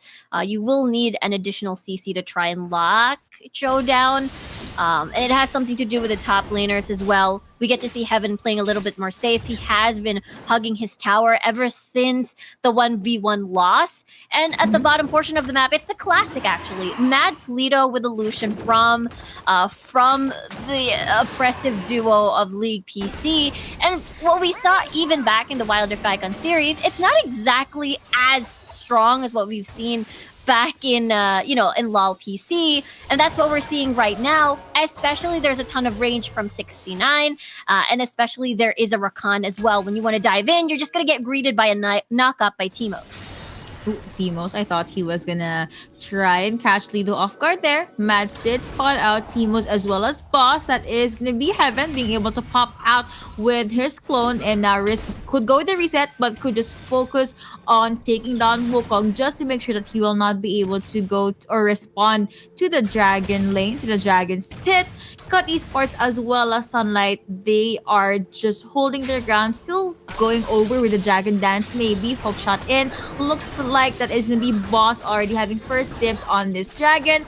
You have Walid with Shinjao. He does have his ultimate charm. It's not gonna connect. Goes out. Teemos coming in with the shield. Lido just waiting for a perfect opportunity. That is gonna be the Anchor connecting onto one. You have the roots there as well. Red Teemos able to get a Cloud Dragon, and now they're going all in. A flash out from the side of the blue. That is gonna be 6-9. Valkyrie his way in, but that just spelled his very own death. Seraphine with the flash out. Roots gonna connect as well. You have the knock-up swing from Teemos with enough down of life game proc, but still has been a charm connecting onto this Boss. But you have the auto attacks, no orb perception just yet, and Cut Esports will be able to survive. You also have the heals, the speed boost from Joe. No other casualties. 1-1 the scoreboard. Rip Herald gonna be up in 20 seconds. Heaven jumping in, 2v1ing, but the other clone is actually not moving. That is gonna be Risk just being very aggressive. A lot of damage in his kit, in his pockets, was able to push Heaven back. He could get the turret, but looks like he's just gonna play it safe. Whoa. Yeah, there's so many things going on, and this is Waleed just joining in the fight. The thing is, everybody else can join. Mads can just dash, Spirit Rush coming from solo, but it's too risky because they didn't have any vision, though. There is Top lane. Walid. Kot does not have vision. That is gonna be Boss checking if he can take out Solo. Risk does have Ragnarok. Hook shot out. Looks like Cut Esports. Let's not overstay your welcome. Let's just focus on getting this objective. Your health again is up. I thought they were gonna give it a go, but looks like Sunlight will be the ones to actually secure this Rift Herald. Maybe unless Cut Esports tries to do something there. 6-9 is there as well. You have the quickness being popped. You have the stuns. The roots connecting. Bro being bursted down. Shinjao saying goodbye. That is gonna be a 2-0 in favor of Cut Esports. And looks like you have Solo, you have a Maz at the mid lane. Triforce already available for a boss. Will they disengage? Risk still has Top lane? Ragnarok, and Joe still has that Encore. And you have Heaven. He cannot defend the turret right here, so he just decided to let go. Ari being bursted down at Meanwhile? the mid lane though. A double kill going over to Seraphine. Yo, what? Killing going Hello? over to Joe. Here comes Lido. Hello, Joe. As see the slows connecting onto one. They're focusing down on everybody. Here comes Aliot coming in from Boss. Hook shot. The passive being prop. That is gonna be the Glacier Fisher being used as well. Olaf saying goodbye. Walid. That is gonna be the next target, but he still gets bursted down. The Brom in that skirmish. You'd think the support will die, but no, he was the one that survived that fight. I know. And let's take a look at that encore. That was beautiful. And we know how Risk has been extremely painful from winning the 1v1s already. He is basically, in a comfortable spot to keep going. Once he gets that undertow win, once he sees so much damage, he has space to keep going.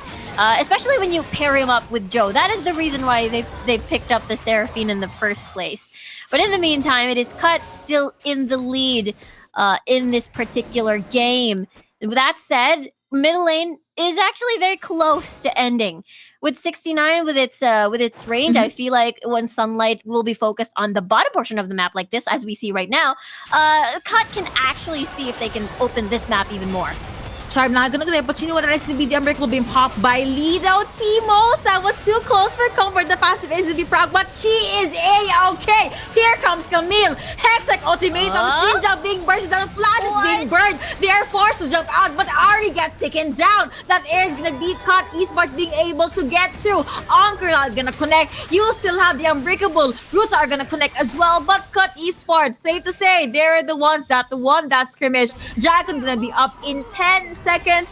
Recalls here and there, just go with the reset. There are some pings at the Dragon area though. Now you have Heaven making his way into the Dragon pit, but Cut Esports very much happy with the win that they got.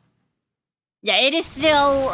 let's take a look at that fight first, though, because this one Solo, or rather, in Ari in general, once an Ari misses a charm, that is basically a big signboard that says, okay, come and get us. And that's exactly what Cut did.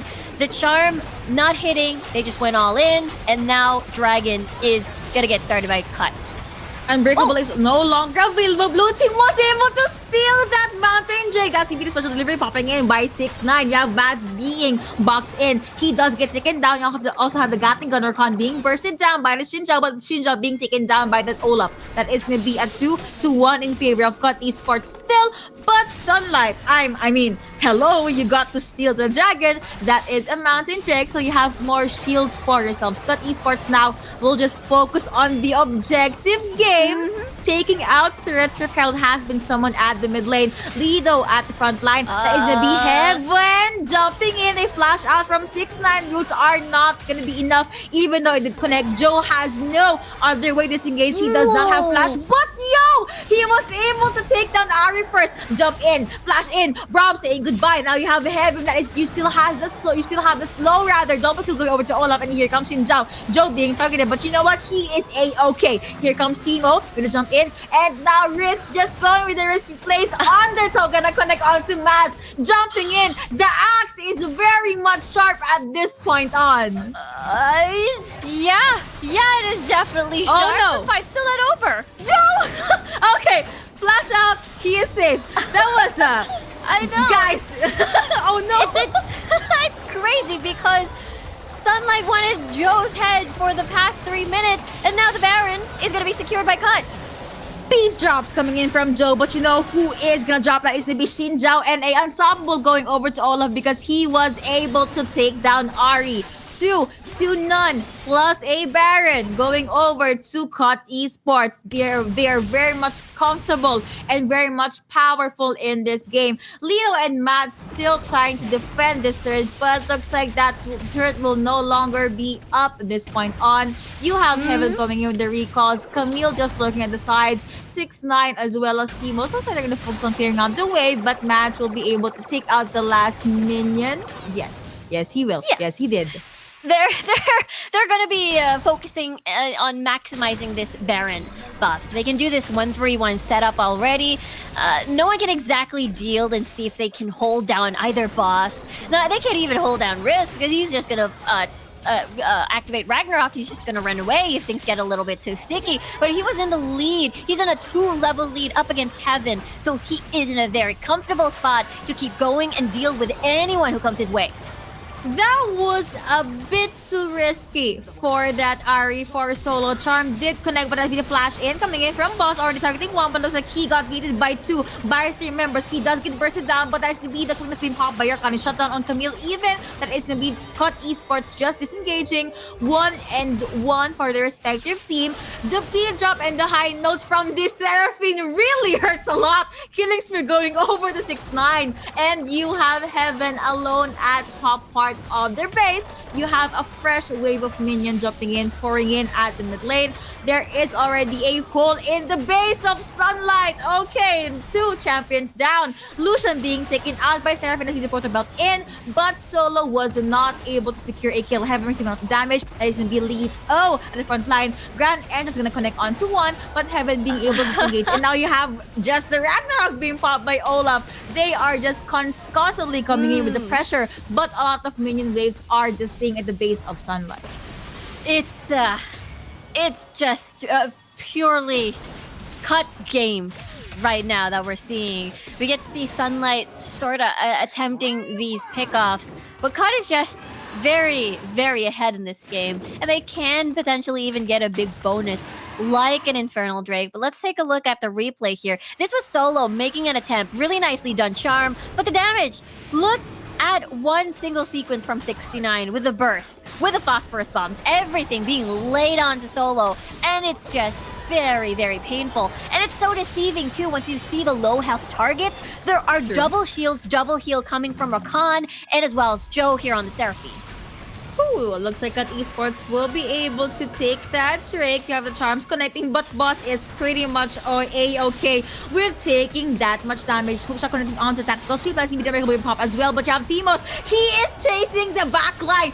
Join me. I am charming you, but oh no. You have the bullet coming in from Lucian. That is going to be the special delivery being popped by 6-9. Core keep going in with the targets, but Cut Esports being able to win this series. They're able to win the game number 3. Pretty intense match, as I like to call it.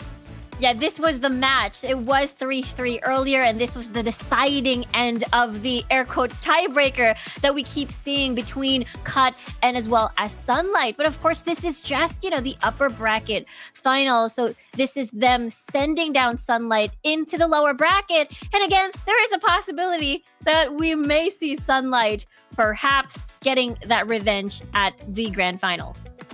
It was always a 2-0 between these two teams, but I'm very much happy that we get to witness a game 3. See, that's just that's how you know that the players just keep on improving as the months progress. So to take a look back in at game number 3, here are our highlights. I started on this dragon fight. It was Wally just wanting to go in and attempt to steal, but it was that secure from Boss. And again, this is a composition that can follow up, that has a lot of dashes, that has a lot of mobility through the walls, but they didn't want to risk it because they actually had an ample amount of vision in the dragon pit, but at the same time, they weren't exactly confident to get into the fight because perhaps it's a dragon pit. They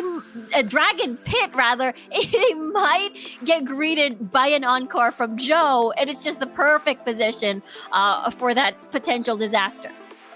Ooh, and look, this was just a very good encore coming in from Joe. I said this earlier, but the beat drop, high notes, it makes you say ouch. Also, the Gatling gun coming from Corky just dish out an obnoxious amount of damage. The way Boss would respond to his team as well came to a point that Sunlight, they really struggled. And the fact that Boss is a-okay with taking so much damage, like he was just at the front line, they forgot there's also an Olaf. Like the moment he jumps in at the fight, it's just a oh no moment for Sunlight. I know it is a big oh no for sure once they see the Righteous Glory and everything else. They wanted to get the charms. They wanted to get the hits. They wanted to get the picks because at that point, that was their only option. But again, HP bars can be deceiving with a Rakan and a Seraphine on the opposite side with a bunch of heals and a bunch of shields just to bait you to go all in. Also, I was curious. I did not see much anti-heals up against an Olaf, so maybe that were the factors that made Sunlight lose the game number 3. But yeah, that is just Cut Esports performing so well. They are just playing in their element, and I cannot wait to see more. But yeah, any final thoughts for that series number 1? I'm just excited for another rematch if they do meet in the grand finals. That's all I'm gonna say. Right, same here actually. But yeah, we have been your casters. I'm Yuko alongside me is Riku. Do not forget to follow us on our socials if you enjoyed our casting. But for now, we're gonna hop into a very short break.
Coming in. Wild Rift Origin Series signups are ready to go.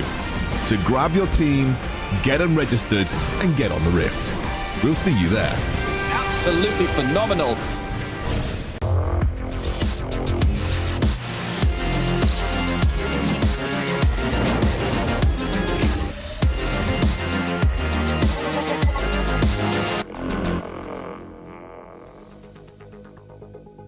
Welcome back, ladies and gentlemen. It is the Wild Rift Origin Series, and we're moving over to Group B, and we're changing casters as well. Let's talk about the teams first, though. Unicorns of Love, obviously the winners of the June finals, up against Na'Vi. Natas Vincent, Emily D.M.S. Smith, and joining me is Scoundrel. How you doing, buddy? It's been a while since we've worked together. Have we cast together? Have we cast together? I don't know if we ever cast together. We've ever actually cast together. We've been on the same show. Yeah, we've been on the same show, but I don't think we've ever actually cast together. So, given that the news you don't know, D-Man's 70,000 years old, and he was my idol growing up when I was casting. It's it's a nice little thing. Yeah, Unicorns of Love versus Na'Vi, a very interesting matchup. Unicorns of Love, I think, were not the completely unexpected winners of the June finals, but they were definitely the team that people were expecting to take second place. Like, they were expected to be the runners-up, I think, going up against Nova at the time. But now, with that win, they look pretty good, right? And for Na'Vi, obviously coming into this one, they kind of stole some of the players, haven't they? They've basically said, all right, June, that didn't work. We kind of went out early. Dump 3 players out, bring 3 new ones in, which I think 2 are from Nova, if I'm not mistaken. Yeah, I think the Na'Vi roster was a little lackluster. I think from talking to teams who do a lot of European-wide scrims, Na'Vi was definitely down the list in terms of, where people, the June iteration of it anyway, of what people kind of thought was a relative strength. I think now they've got a refreshed roster. Like you said, they brought some new talent in, poached a few talent pieces. I mean, not in that sense, but they brought a couple of talent pieces in that I think actually have made this a pretty well-rounded roster. It's just to be whether they could take on Unicorns of Love, who I think are the team to beat in this group. Yeah, I mean, when you're Na'Vi, born to win is literally the name of the team. They can afford to take away a few players from here, there, and everywhere. They're the team that's been around for a long time. Let's get into the pick and bans. They are ready to go. This match is absolutely going to be a hot one. It may well be a potential final. Who knows? Winner bracket finals right now is where we're at. And going to be a little bit slower from the start of the bands. There we go, Seraphim. Okay, keeping it quiet on the Rift. I'm happy with that. Yes, Seraphine, the most annoying champion in the League of Legends universe, but I'm glad they're taking her away because she's pretty obnoxious in terms of what she provides in both bot lane. You can play her as an AD in the AD carry role. You can flex her to mid. You can flex her to support. A lot of teams hate playing against the Seraphine Lux or the Seraphine Sona combos, so getting rid of Seraphine in its entirety makes a lot of sense. Senna is, forgive my French, downright busted. I was about to say something worse than that. Downright busted, honestly. The Soul Generation from Senna in Wild Rift is, if you're playing the proper fasting Senna variant, the Soul Generation for Senna in this game is nutty. You can become super strong very quickly. So I think a lot of teams are not too happy seeing that in competitive. So that's a good thing to see her banned. Wukong, the most competitively picked jungler. Ziggs, absolutely ridiculous. Xin Zhao flavor of the month. And then Olaf coming through as well, a pick specifically against Na'Vi as well. Yeah, I'm surprised with the Senna ban though, because as far as I know, we haven't seen it sort of played yet. Obviously, it has come through new. Definitely a lot of Lucian. Lucian now on the table. So the Gragas pick, not surprised, was the most picked champion throughout the June Cup across all regions.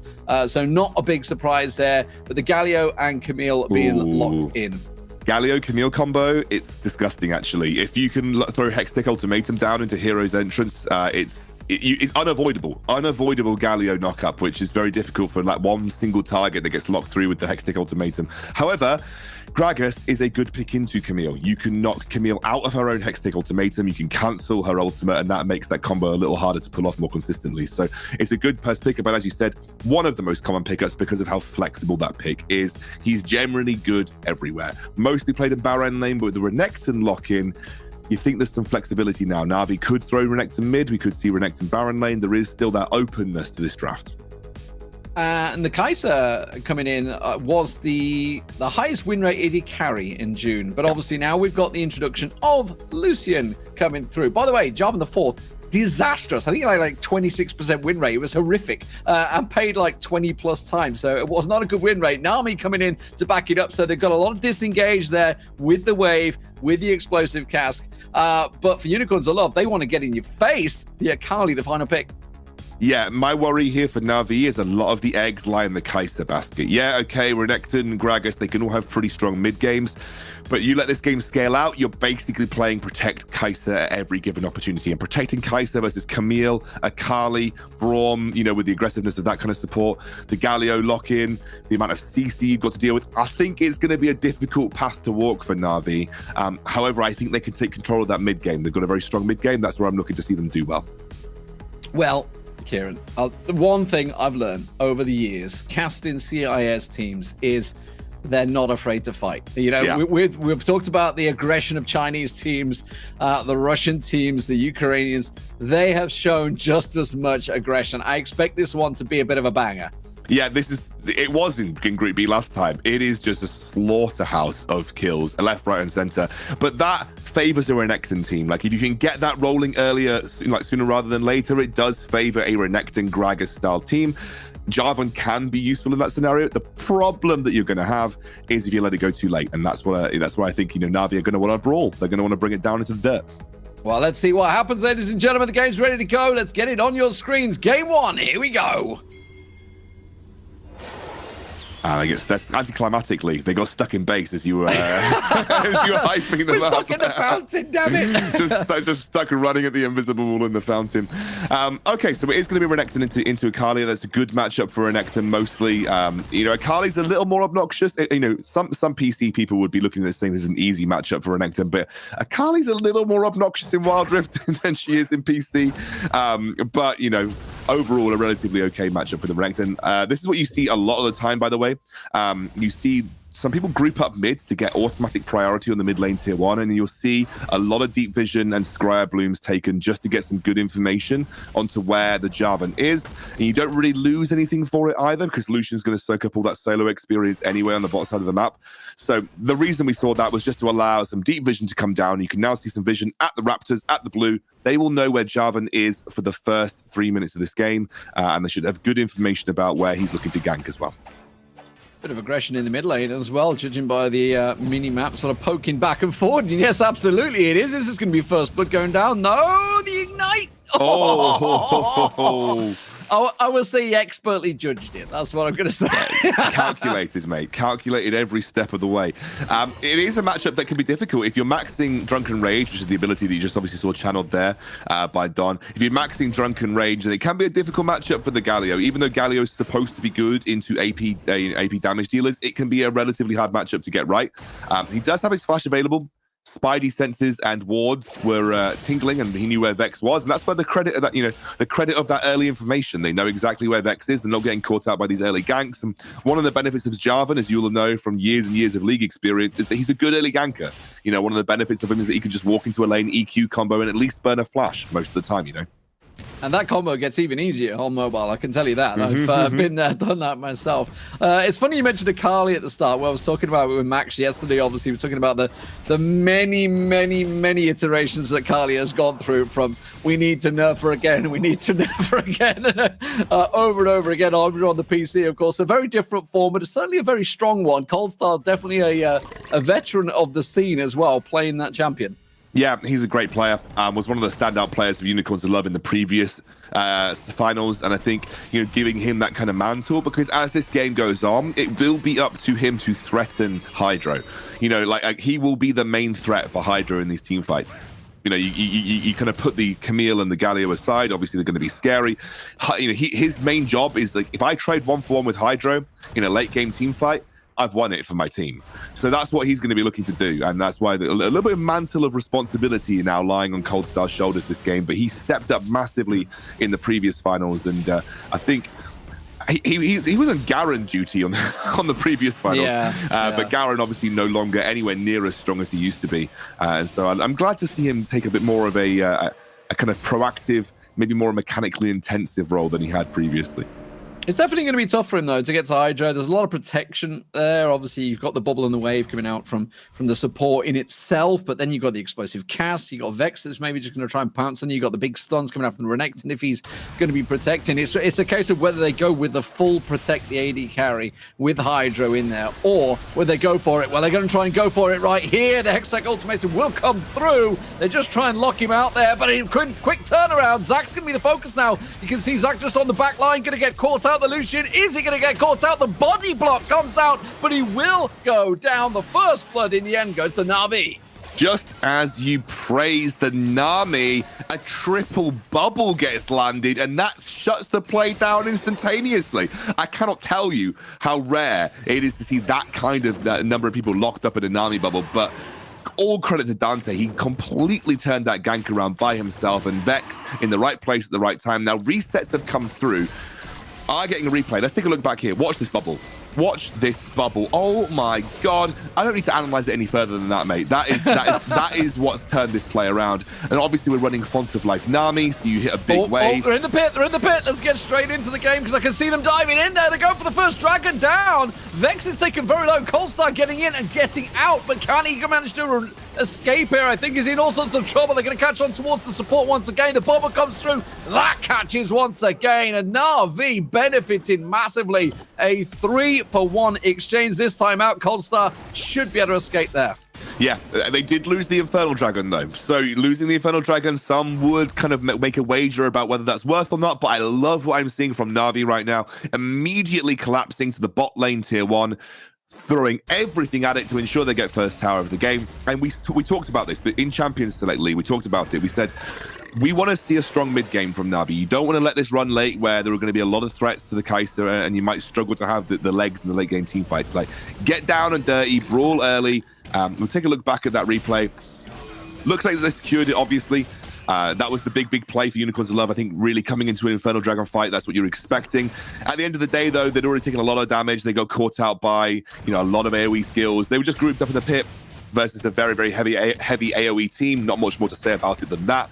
But realistically, they came away with the Dragon, which I'm sure they'll be happy with. But Na'Vi, they've got a gold lead. They are working that mid game. That's what we wanted to see from them. A good focus, obviously, from Coalstar. He focused on taking down the jungler, so that Smite wasn't available to secure that dragon early on. Rift Herald coming up in just a couple of seconds. We'll see, obviously, Unicorns of Love spending the cash they have. That's what I love to see. There's nothing more criminal than people being in lane, sitting on stacks of gold, because it does not equate to items in that fight. Coalstar just sitting, waiting, actually. He's getting engaged upon up in the river, and something's happening up there. You can see Vex is going to get caught out, maybe trying to focus onto the Dawn, try and get that lock up. There's that Hextech ultimatum. This time, there's no escape mechanism. A great knock up in the end. You talked about that hero's entrance working wonders, and that's exactly how it worked. Meanwhile, back further down the river, Zack's in trouble. He can't escape that. He will get picked off, and now this is completely turning in the favor of Na'Vi. Unicorns of Love had this locked up. Why did they get involved in the river? I don't know. I think they thought that strong Lucian Braum combo was enough to go for a small skirmish, but in the meantime, they committed so many of their vital teamfight resources to the top lane. And then all it took was Valhalla to walk in with Renekton, Dominus activated, nothing you can do there. And the one worry that I have for Unicorns of Love right now is there is a lot of gold on Hydro. He's the man to watch.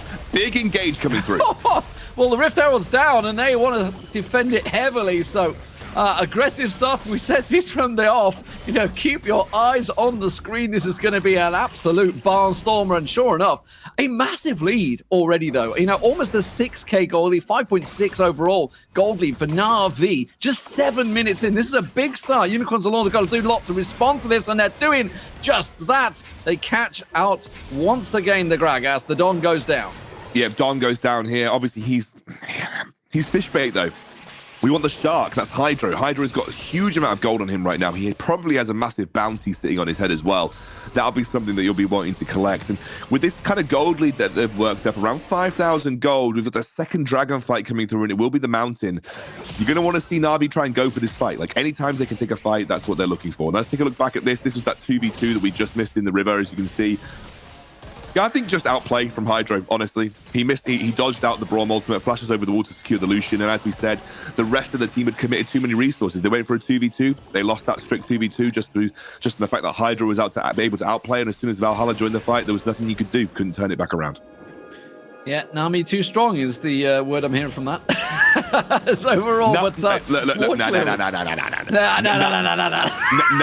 Nami has her place. I think she's a good support. She's a great laning phase support, but there are better enchanters if you're trying to play pure enchanter. Love this from Valhalla. Didn't even bother to try and escape. He knew he was down. You trade your life for a tower every day of the week, and your team cross-mapped for the dragon. Great stuff from Na'Vi.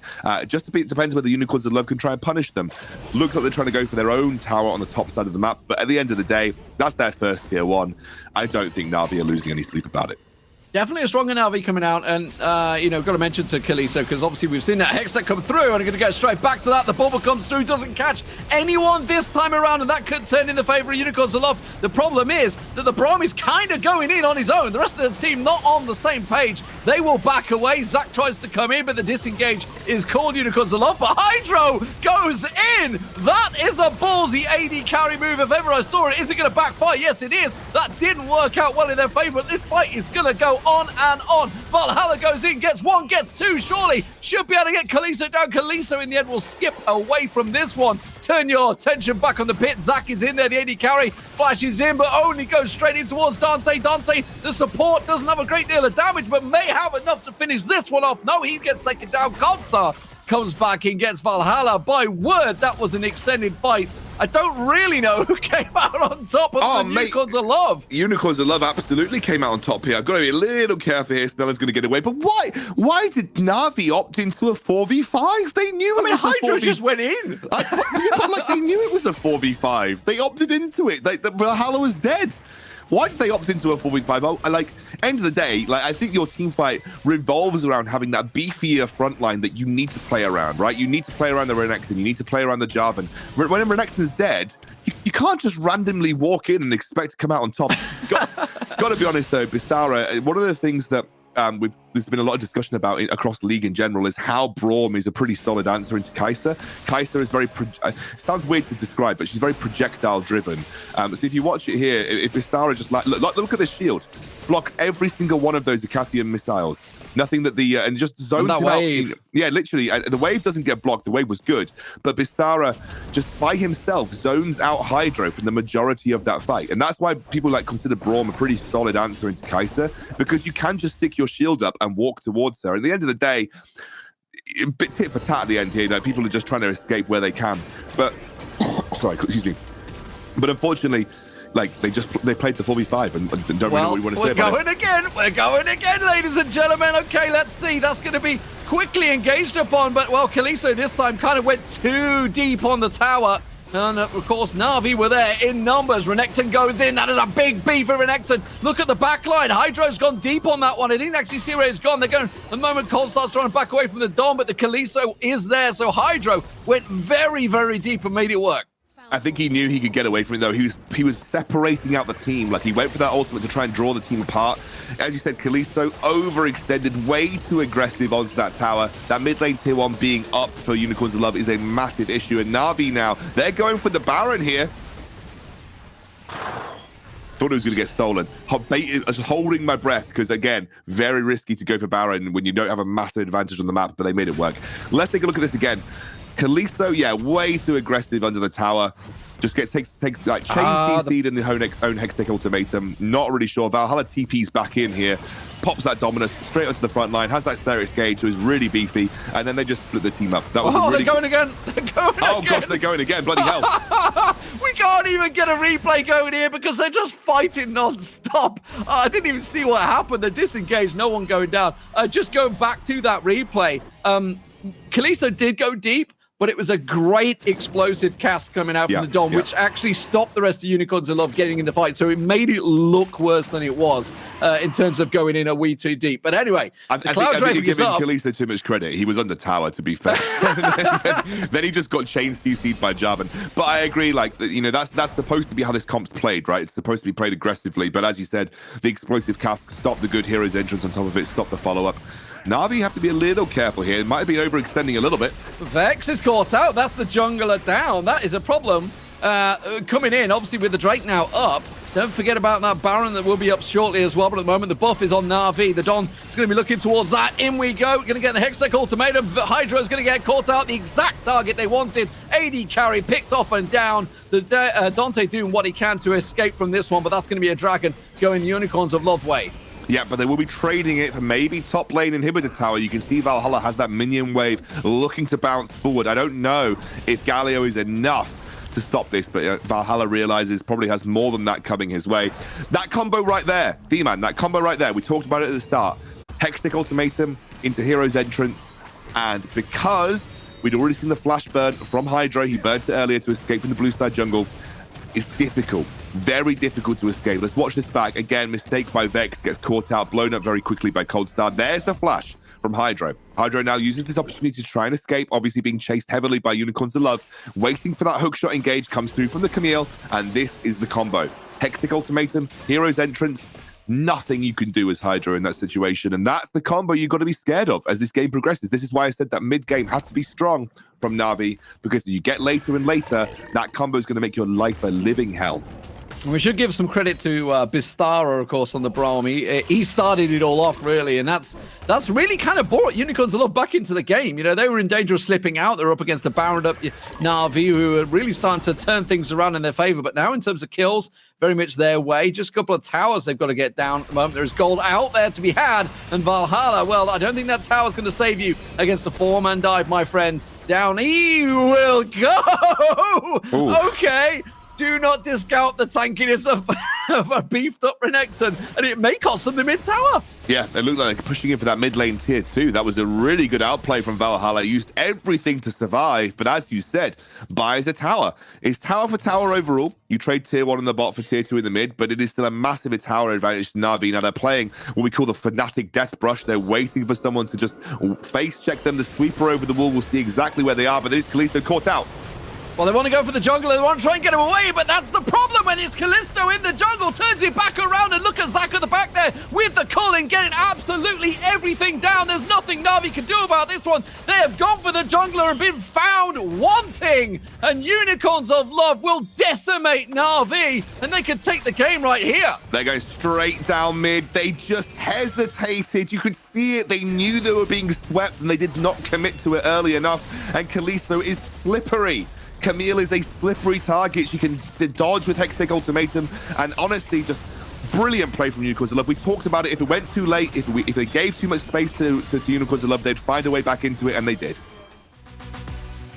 Well, we knew it was going to be an explosive game, and I don't even think we had enough time to get the replays in there. There was that much action happening. But Unicorns of Love, I gotta be honest, I thought Na'Vi had that. Same. Up until that one moment. They were baroned up. They got a little greedy. I understood what they were doing. They wanted to spread. They want to get all 3 lanes baroned up and try and push in and just go for the grind. But they just got caught out, and it slipped away from them from there. Yeah, honestly, I think, unfortunately, the 4v5 was where it really kind of went wrong, if I'm honest with you. The 4v5 is where it really went wrong. And I think if you're doing that when you're that far ahead, you're throwing away a massive advantage, and Unicorns of Love were able to so nicely micro in and out of that fight, and that gave them some space, that gave them some breathing room, and eventually, I actually think compositionally they had the trumps over Na'Vi when it came to later game team fights, and that last team fight that we saw where Kai'Sa gets caught out was exactly what happened. Yeah, absolutely. I mean, magnificent fight overall.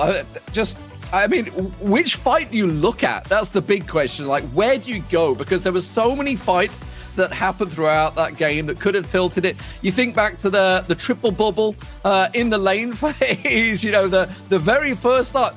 That stopped a kill. That was 100% a kill. Triple bubble comes through, absolutely works wonders. Then we carry on through. Okay. What we got? I've got a clip I'm going to show you. It's actually that last team fight. And I think whilst it wasn't the most influential, I kind of want to talk about it because it will highlight things in a bit more detail here. So this was about, I would say this here was that's a horrible color. Give me a second, guys. That's a horrible color. You need a thicker pen as well. Thicker pen. Wait. We're on it. We're on it. The biggest problem There we go. It's Camille they go for, and Camille can bounce, especially in the jungle, can bounce everywhere. But also Camille had been sweeping them for around 5 seconds before that. So they knew they were found out, right? And I think they had the idea that Camille was on the other side of the wall, but they delayed the commit, and that allowed Coldstar and Bastara to get back into the fight. Like if this had been done 2 or 3 seconds earlier, they may have been able to burst Kalisto out earlier. So let's play the clip, right? Kalisto, as you said, cuts out, has that Sterex, able to flash out, and Hero's entrance on Camille's original position. Like, if Na'Vi want to commit to this fight, they have to commit through this. They have to commit through this ultimate. There's nothing they can do. If they want to go for the game-deciding fight here, they have to play on top of the Hero's entrance. And because they flashed over this wall, they can't get out of it either. They committed so hard, they didn't really think about some of these team fight things that came into play. So watch this. Locked up. That is a 3-man Hero's entrance. Look at Zach. Lock up. Exactly. Look at Zach caught out. Massive taunt, by the way, from Snelland. He absolutely played this perfectly. And then Don, just pretty useless in this fight too. Honestly, it was just the fact that they committed over the wall and Hero's entrance forced them all into this very precarious spot. There were no flashes left to get out of it. And Snelland played a blinder. 3 knock-up into multi-man taunt. And once that happens in a team fight, there's no coming back. I think they were just so confident that they could back it up with the wave and sort of flow through and push, and they thought they got this great catch. And I could see it playing out, and probably they're going to look back at it themselves and thinking, how the hell did we go so wrong there? But as you mentioned, that Hero's entrance was absolutely bob on. They didn't get anywhere near the carries. They went for the jungler. Understandably, they wanted to get the jungler. The Baron was spawning. Get the jungler, Baron. Thank you. Finish the game. That was their plan. That was their thinking. It just backfired so badly. Yeah, absolutely. And I think, like I said, they knew Kalisto was there, but they hesitated. And once they committed, the rest of Unicorns of Love were there to back them up. And as we said, because the mechanics of that area of the map where you have to get across that wall and it's a big C shape like this, like you have to either walk around it or flash over it. And you flash over it, you flash straight into Galio. And the Galio was the difference maker in that fight. Couldn't have played a better team fight for Galio in the late game. If you hit that many bits of chain CC, your team ain't surviving. Well, ladies and gentlemen, it was a fantastic first game. Let's see what game 2 has to offer.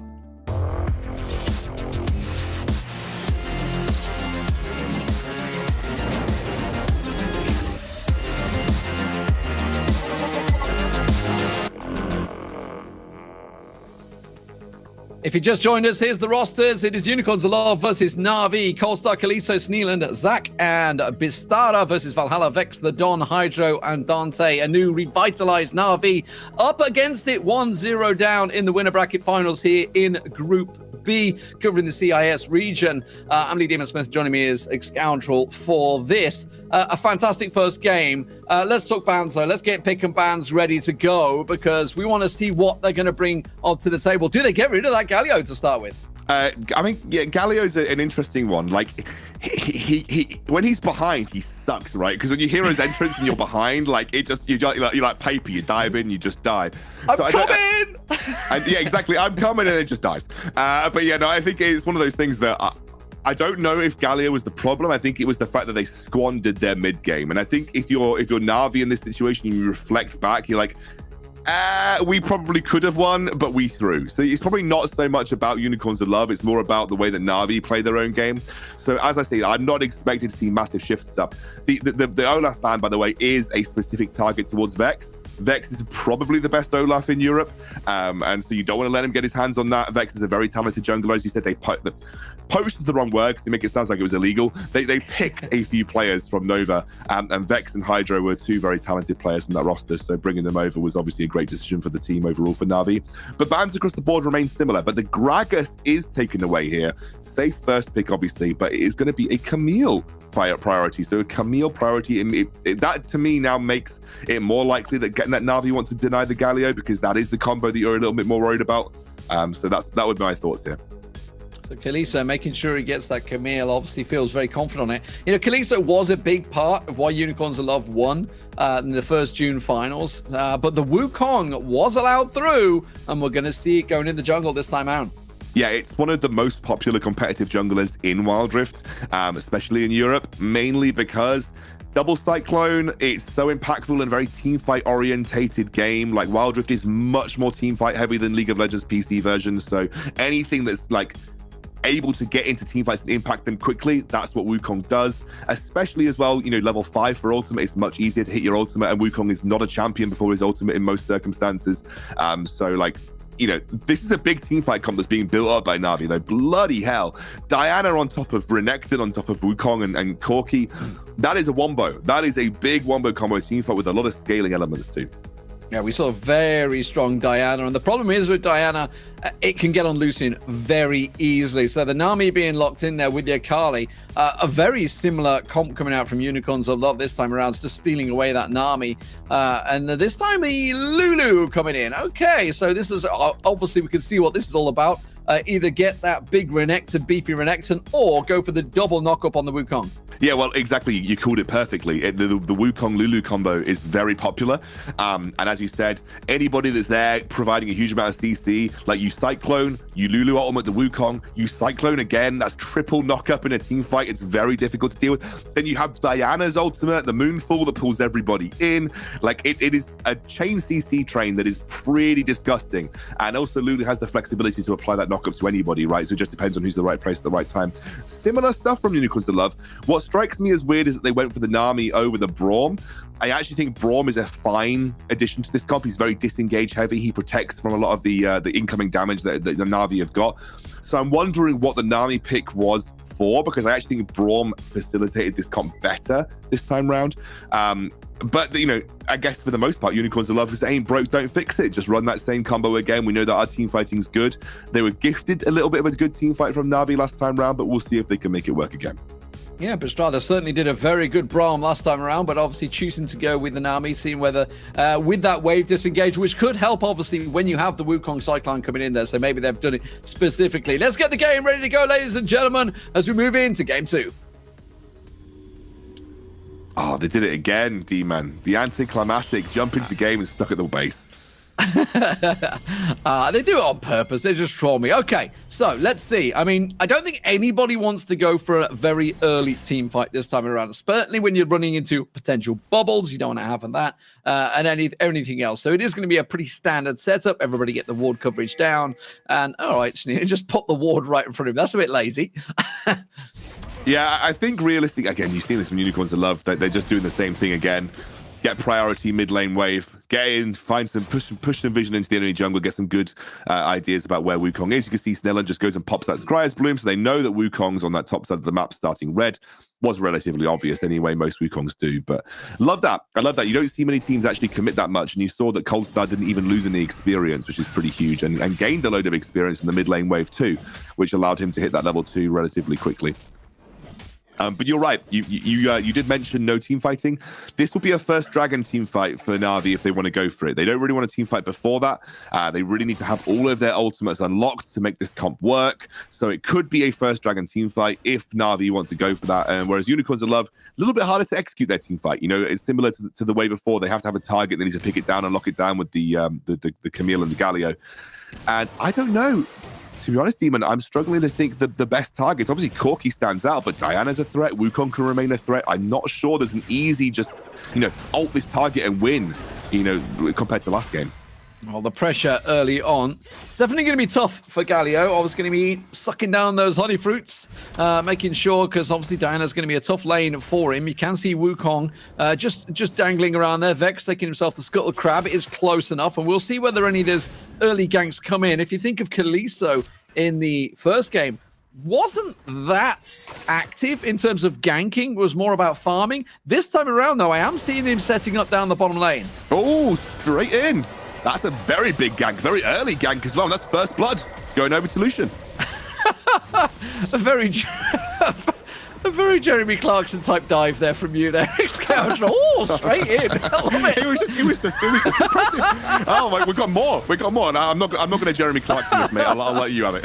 Yeah, the Dom's going to be the focus target, but you go, Diana is going to be tricky. Look how low Hydro is on the top bottom there, though. So a very much split fight overall, but ooh, get used to that. It was just surprising. I wasn't expecting a level 3 tower dive from a Camille. Like, you generally don't see Camille go for tower dives until level 5 because the ultimate's so important for like resetting tower aggro and stuff. But I guess you've got such priority as a Lucian Nami lane that they just found a good opportunity. They unfortunately kind of threw it back towards Na'Vi though, because Kalista went for the replay tower dive and died to Hydro.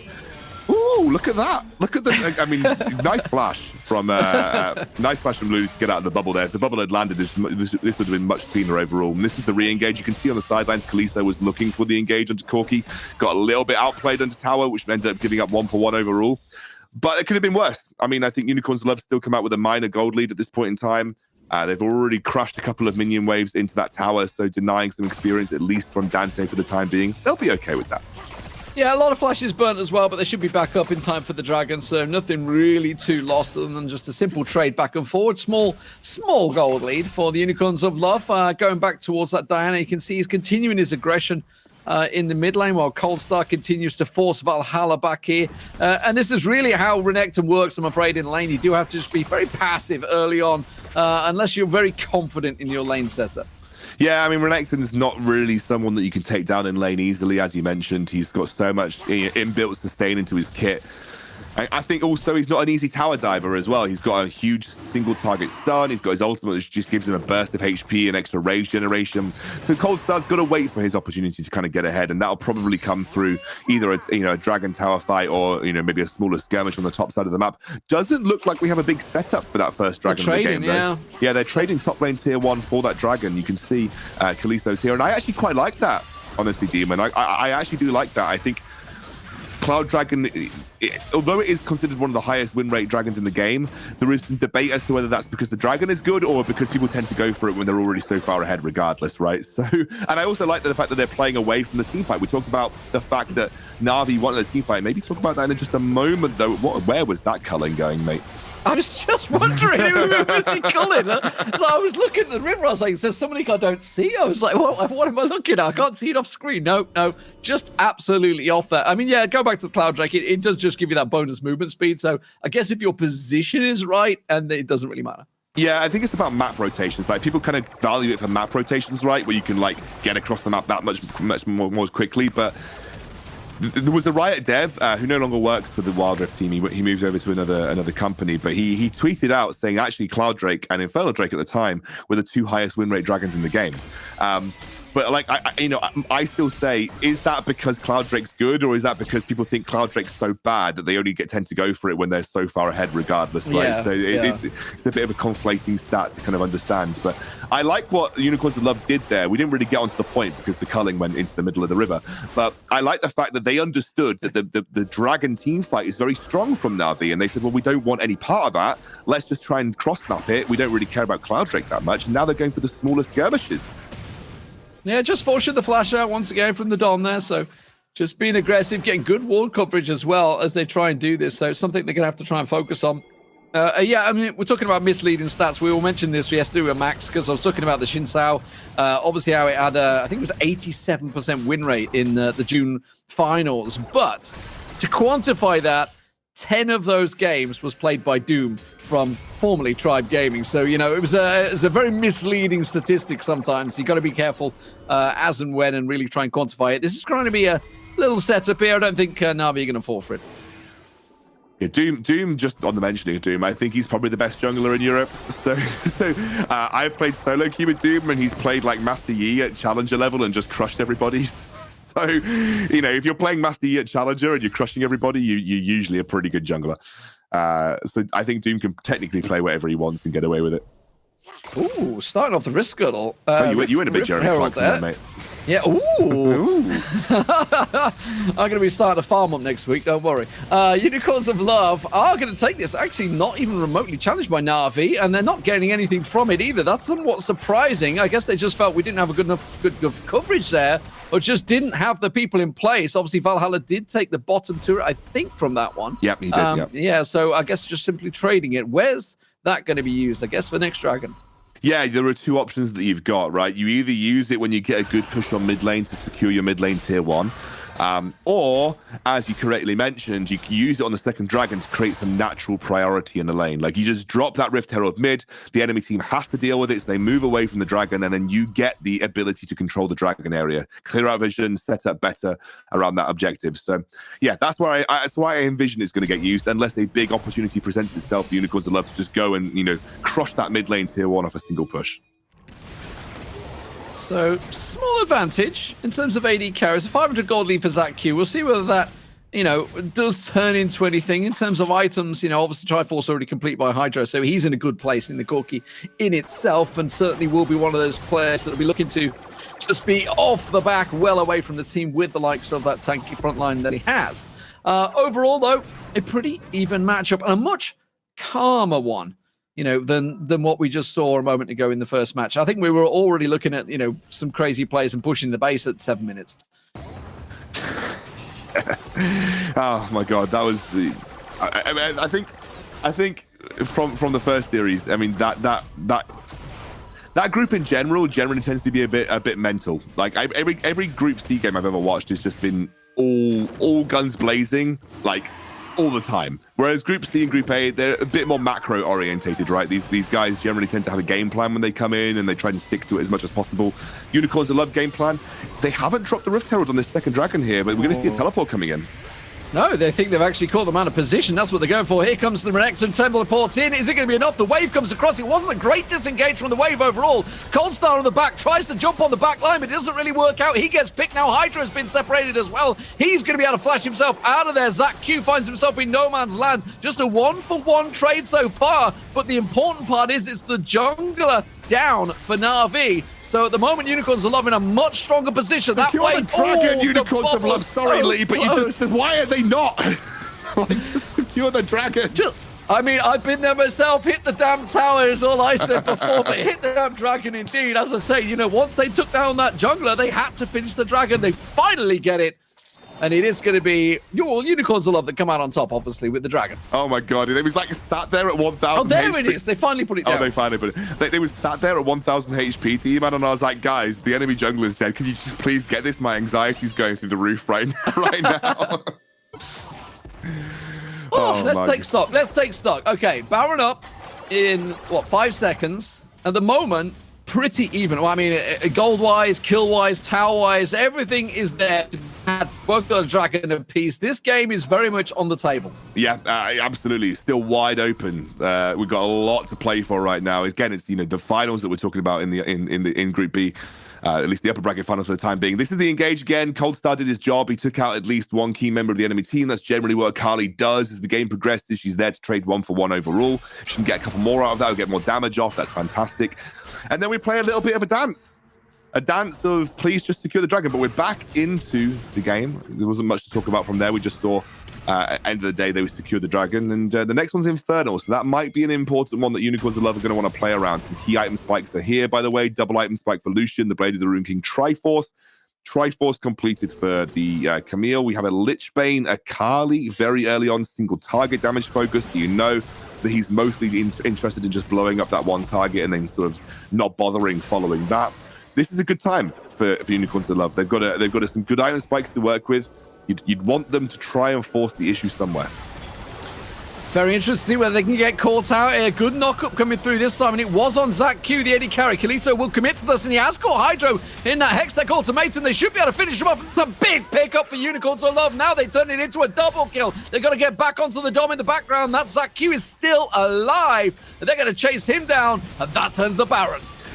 I mean, this is what I love about Unicorns of Love, right? Like, they have this team comp. I mean, I might just hold it for the time being, though. I imagine Valhalla's going to try and look for some kind of hero play, and he does. He goes in.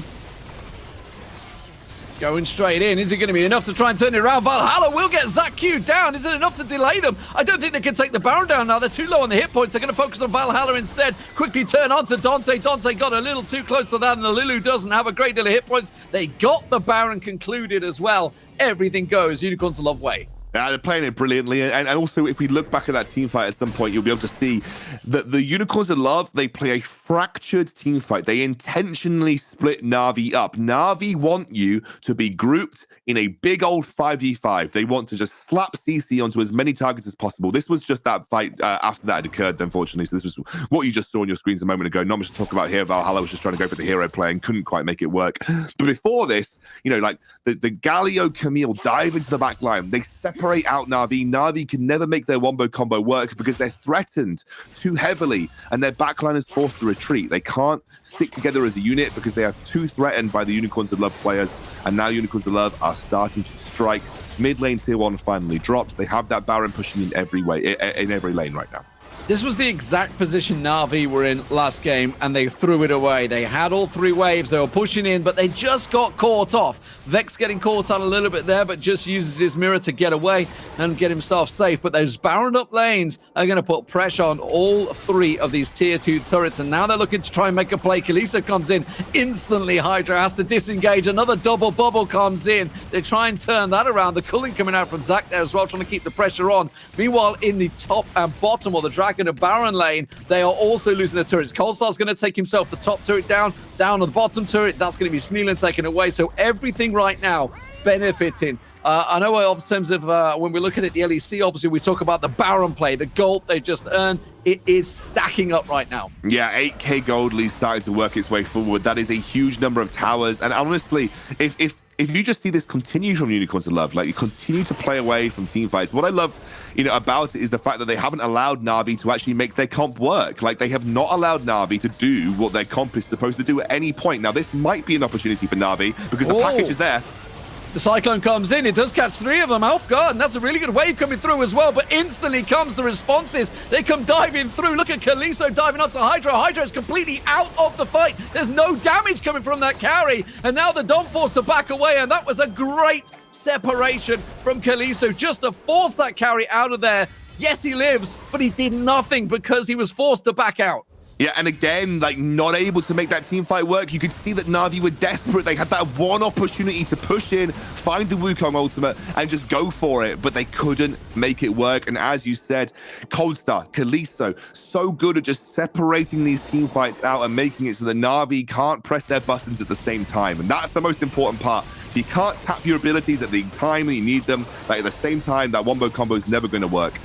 Take a look here. Again, this is what you want to see. I understand what Vex did here. He wanted to force the fight and go for the wombo combo. But immediately, Sneeland kind of forcing them away. As you said, Kalisto forced his Hydro outside of the fight, and he has to walk the long way around to get back in. And suddenly it's a game of 2 versus 2 and 3 versus 3 on the side of the fights. And that is what the Unicorns of Love team comp wants to do. They thrive in the smaller skirmishes, and they absolutely thrived in that team fight. Yeah, and Hydro clearly the focus. They got the wild growth down at him, and it was great, kept him survive. But as you say, had to flash, then he had to jump away from it and absolutely backfire. But we've seen this turn. Na'Vi threw away the game in this almost exact position. This time Kalisto comes in onto Vex. Realize this keeps the pressure down, gets the Hextech ultimated on Hydro. That is a disaster for Na'Vi, and he gets completely caught out. Nothing he can do. Cyclone doesn't even have an effect because he gets picked off before it even triggers off there. Dante has to run away. That's game for Unicorns of Love. I mean, they've even surrendered. They've even surrendered before the Nexus gets taken down. They knew they were done at that point.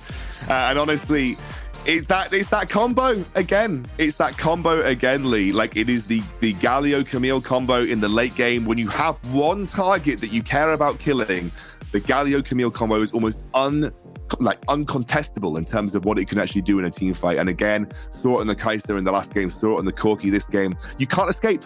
High mobility champions, you get locked in, you get double knocked up, and unfortunately, there's nothing you can get out of it. I mean, that was really well played from Unicorns to Love, and really beautiful from them to separate out these team fights to make it into these smaller 2 versus 2 and 3 versus 3 scenarios as well. Absolutely. Let's check some of the highlights from that game. And, all credit, obviously, to Hydro. There's only so much you can do. When there's a Camille hunting you, they can close the gap so much. This the very early first blood coming in. Kalisto does pay the price. The rest of his team come in to support him. But it was a very even start. It was, and honestly, I think for the most part, Na'Vi were playing more towards these kind of stronger teamfight styles of play. This was a very interesting Dragon fight. I think that was obviously great from Coldstar to trade onto the jungler. It was a 1-for-1 overall. This meant that Unicorns of Love did have the easy secure. Low HP bars meant that you couldn't see Na'Vi commit to this fight. I really wanted them to just secure this. I mean, they definitely were toying with disaster here, but it just came to the part where Unicorns of Love were able to get too far ahead. They were able to become too individually strong. And as we said, the way that these teamfights were played, they never allowed Na'Vi to play to their strengths. They never allowed Na'Vi to find the full 5v5, find those big wombo combos that we talked about in the Champion Select. And that Galio-Camille combo just became impossible to deal with as the game went on. This was the one chance. This was the one chance that they had. And Hextech Ultimatum even stopped the package from allowing Hydra to get out of the fight.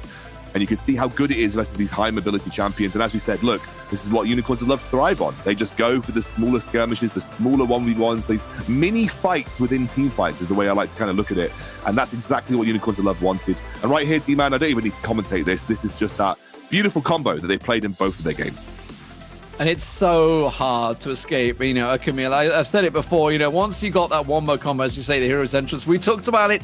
Was the Galio ban worthy? Well, I don't know. I mean, Sneeland did his job. I mean, I know personally, mid laners, they're not fans of playing Galio, but you know what? He did his job. They love to be that big, high explosive impact mid laner. But I mean, technically he was just not probably the way he'd like to do it. But you know what? It's a team game. Yeah, I think Camille would be the ban for me. I think Camille's a little bit better overall in terms of like a strong individual champion pick. So if you're going to cut off one head of that snake, cut the Camille head off, because that's the one that I think has more flexibility. Galio by himself, like he's decent, but like Galio, Camille, and Camille slots into a lot of other comps as well. That's where my thought process would be.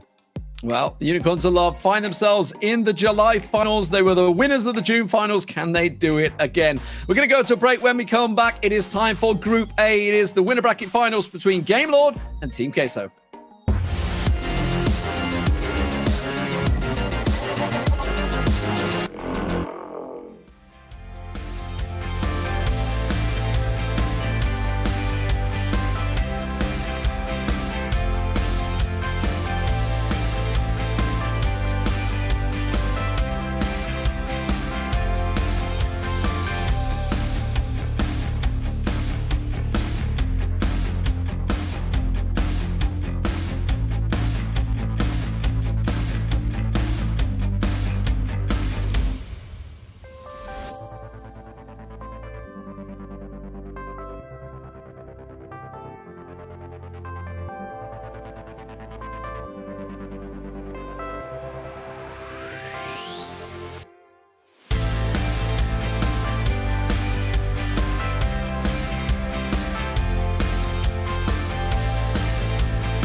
Wild Rift Origin Series signups are ready to go.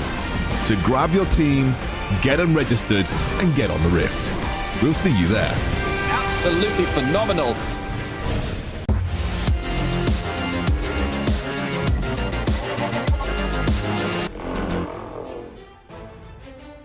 And we are back. You'll be your casters for our third and last series of the day. I'm Yuko and alongside me is Riku. So we now have Game Lord versus Team Queso. Yeah, another upper bracket finals matchup is going to be very exciting because we've seen these two teams duke it out way back. Well, not way back, but just last month. And how that ended, it was Team Queso was able to come up on top 2-0. Now, the biggest question is whether or not we have to see Game Lord take that back and get their revenge. Will they be able to get their revenge, though? I guess we will have to see once we jump into the pick and ban of game number 1. I wonder what the priorities are going to be because there has been a flippity flop between, Olaf compositions, non-Olaf compositions, or maybe a strong focus on removing some of, the Galio, the semi-global ultimates on the board, like the Twisted Fate, the Pantheon, and as well as the Galio. But now Twisted Fate more, and as well as the Camille. So more over these powerful early game junglers that Team Queso and as well as Game Lord trying to remove right off the bat. First three bans are basically very mobile champions that can just snowball from early up until the late game, plus a Corki, so they want to wither down the possible choices for the ADCs in this game number 1. Yeah, that's true. That means maybe a Kaisa, maybe Zaya and Rakan. So Team Queso now just deciding to remove something that works well with Olaf, but it still doesn't change the fact that you can still pick up a Nami to get that movement speed with the rest of your squad once the Ragnarok pops in. But Gragas is open, Galio is also open as well. What will Team Queso prioritize? And it's going to be a Senna. Alright, so looks like that's gonna be the first send of the day. Gragas is open, Olaf is open as well. That is gonna be a Gragas pickup for the side of Game Lord. And let's see who will be their second pick. They could pick up an ADC if they want to, or maybe even a mid laner. Yeah, we'll see what that pick is. Either it's a quirky pick or maybe something else. We'll have to check that out as the picks and bans progress. But of course, Renekton has been 100% picked so far, at least when it comes to today. So I am guessing that will be paired with maybe a Vi, perhaps something that can propel a Renekton. I mean, Twisted Fate has been often paired as well in the mid lane. Once level 5 comes, you just visit Renekton at top side. In the meantime, the Lucian will be picked up. That could be, the Senna Lucian combo that we were looking forward to, especially, 3.2 C came along. That's the reason why we get to see this pair finally. Wukong, though, being picked up by Game Lord. And an Ezreal, so that's probably gonna go with the Dragon Lane. Xinjiao and Gali will be the last two picks for the side of Team Queso. So it's all about that full-on 5v5 team fights, whereas they have to protect Lucian here. You also have the roots coming in from Senna and a Janna going over to Team Game Lord. Yeah, they're seeing the all-in comp. That is the call. We've seen this composition, or rather, double disengage pair before. It's usually either just the two, a Gragas plus Braum or a Gragas plus Janna. And this has been one of those things that help a poke composition, because you just poke in either a Dragon or a Rift Herald fight. And when Team Queso will go all in, you just pop up the cask, the explosive cask, or the Monsoon, and it just works perfectly in certain conditions like this. But I'm actually, I guess, the lineup for Team Game Lord is leaning a bit more onto the late game compared to Team K, so that maybe they have this leeway. They can just poke it out or duke it out in the early game. But with all that said and done, let's jump into the first game of our series number 3. This is going to be an exciting rematch coming from the June monthly finals of the Origin series. I believe they've already faced each other before in another tournament where both of the teams reached the finale. It was a BO3 series as well, but it was Game Lord that came up on top. So this is definitely a familiar matchup. especially when we're looking into this particular group. So now for Game Lord, this mid game is gonna be insane. We're waiting for the 2-item power spike. We've seen before, Corki's deciding to go the faster route of going Triforce and then Infinity Edge, or in some cases, the default, you stack with the Mana Moon first, and then you go towards that Triforce. We'll have to see what the approach is going to be, especially you're with a similar build path with an Ezreal as well as your AD carry. We also mentioned the possible Lucian Senna combo at the Dragon Lane. Apparently, it's an ADC Senna being accompanied by a Galio support. So Team Queso really going in with the cheese picks there. But Acolyte will just try to duke it out against random here, against that Gragas. He will be able to push him back into a certain area. The body slam is going to connect. But here at the Dragon Lane, you have a lot of poke, a lot of power from that is going to be an Ezreal, alongside that Janna. Howling Gale is not going to connect, but at the very least, Team Queso still holding out very fine. Yeah, this is a little bit tough for the Queso bot lane, just because you are up against a range versus melee matchup. Oh, Gatling Gun is going to connect, but at the very least, Lucian is still pretty much A-okay now. You have Xin Zhao. That's there at the side. He's going to focus on the D-ward, but still no actual commits from both teams just yet. They want to just focus on wrapping up damage with a dash incoming in from Ruiz, but no actual damage output just yet. No first blood and no problems, no kills just yet. It's a barrier, Proc. They're able to force out the Corki's barriers. That's a really good, a dash auto attack versus a barrier burn. I think that's a pretty sweet deal. And the thing is, Ruiz is paired with Andre. So that's the thing. He is with a Xin Zhao. So I bet they are going to keep pushing the issue. They might make a second visit. But I think the biggest struggle would be Corki still has a flash and he still has that Valkyrie. Still has that way for disengaging, and Show on that channel will have at level 5 soon enough, but it looks like they have the pokes coming in from the Dragon side. You also have Wukong making his way down there as well, should he want to go with the gank or just surprise that Galio dashing out, but still no casualties for both teams. Still being able to play this one out quietly, conservatively, but at the mid lane, Lucian just forcing or just pushing Corki back. Here though, at the top side, you have Gragas. He does have his ultimate already available as well as this Renekton, but just few pokes here and there. That is going to be the stuns connecting as well as the body slam connecting. Also have the slows, the pop there, but no actual commits just yet. No junglers anywhere near the area. Yeah, they're going to be waiting for this level 5, which they've already pretty much reached and beyond, since some of them are already level 6. This double AD carry matchup in the mid lane, it's just going to be heavily reliant on where the jungler is going to be at, but it's only because they do have a lot of disengage options, Valkyrie, and then with a dash for Ruiz on this Lucian, which makes things a little bit more challenging. So this is a fight that we are going to be expecting, possibly in the Dragon, but it is going to be an air drake, so I assume Game Lord will just be satisfied waiting for their spikes. We're talking about the 2-item power spikes. As we see right now on their buy-up, is that they're opting towards the Manamune. That means they're going to be waiting to stack up, and that means they have to be patient. It's fine if they don't have to contest the first Drake or even possibly the first Rift Herald. They may aim to just get kills here and there, but not 100% full committal, and that is the reason why they do have these double disengagers like the Gragas and like this Janna. Logic already up, but looks like Team Game Lord will want to have their hands on that. That is going to be ultimate coming in from Senna. I guess Vision here and there, but that's still going to be a non-contested Cloud Dragon. At the very least, they could trade it out with a turret or maybe first let's see the stuns connecting. And here comes Andre. He is going to jump in on the turret, but at the very least, they were still able to make it out of the alive, but still really fully committing onto that fight. Let's be the first blood going over to the blue side. Gragas saying goodbye, but here comes the ultimate coming from Ezreal. That is going to be a flash in, a jump in for Xin Zhao. Double kill going over to Corki, and now you have that Wukong just twirling around. Let's be the Ruiz being able to survive that one. That is going to be a 3-0 in favor of the Game Lord. It may not be over. Actually, it's over. Ruiz just wanted to leave. He wanted to He wanted an out. He just wanted to see if he could get another kill, an exit kill after that retreat. He still has flash as well.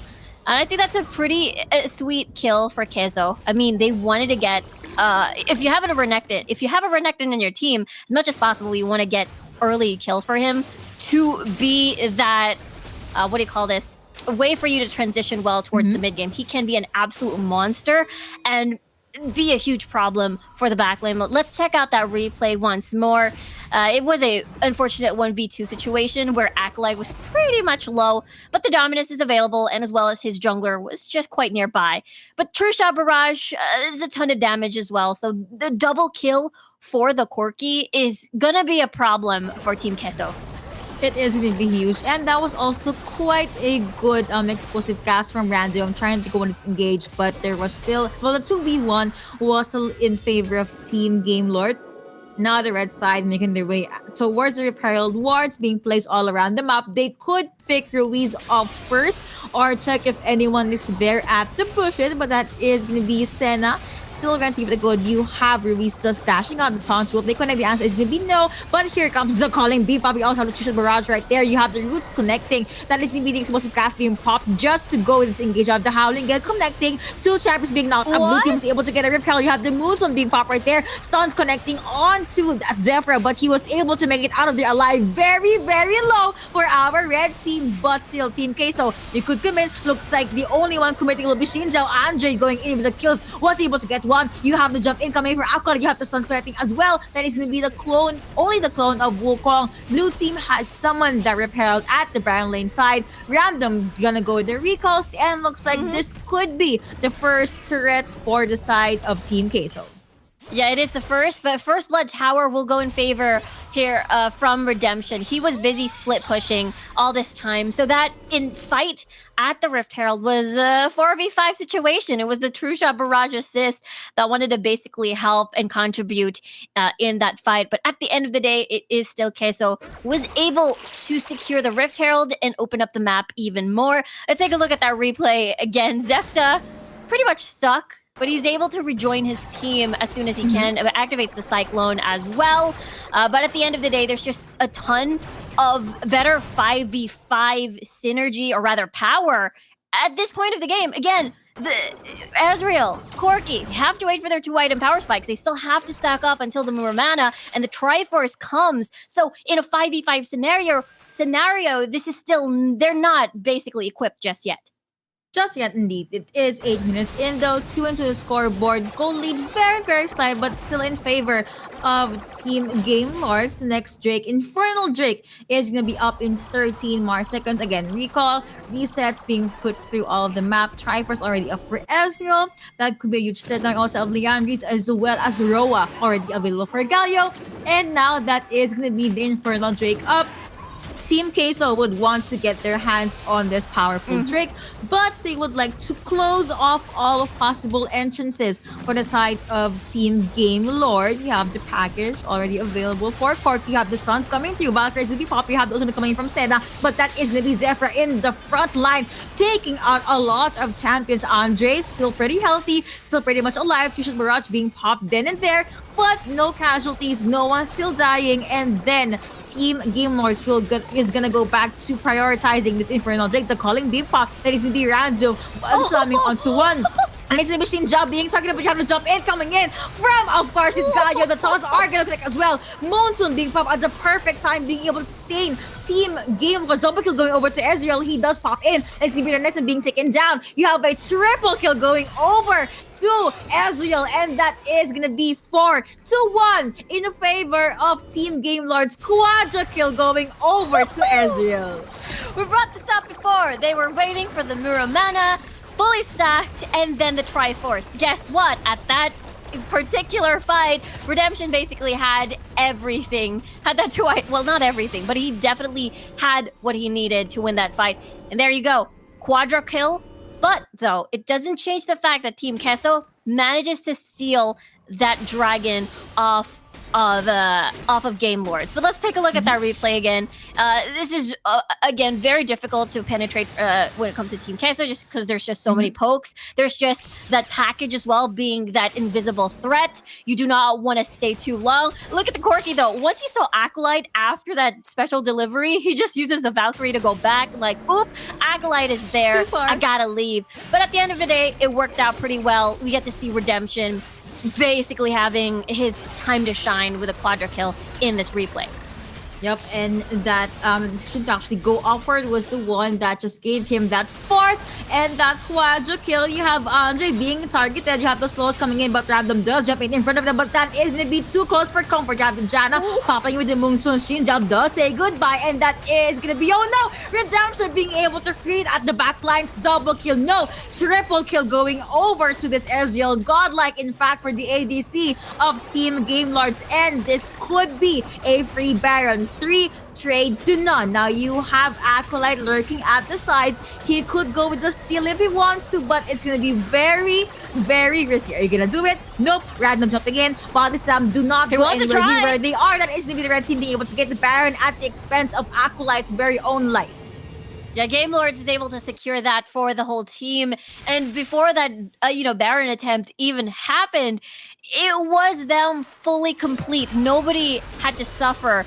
Scow's clutch monsoons were just incredible. Basically baited out Team Queso to overcommit as we take a look at what happened there earlier. And again, look at Redemption. He's free hitting. He has the red buff. He has the slows. He has the burns. And there is basically no threat whatsoever to Redemption because there are 2 members from Game Lord that is pretty much low. So of course Team Queso wants to finish them off before they move on to the next target, which is Redemption. But all this time, he had the free hit of his life, and it's just basically a huge chase. Now that they have the Baron, they can continue pushing.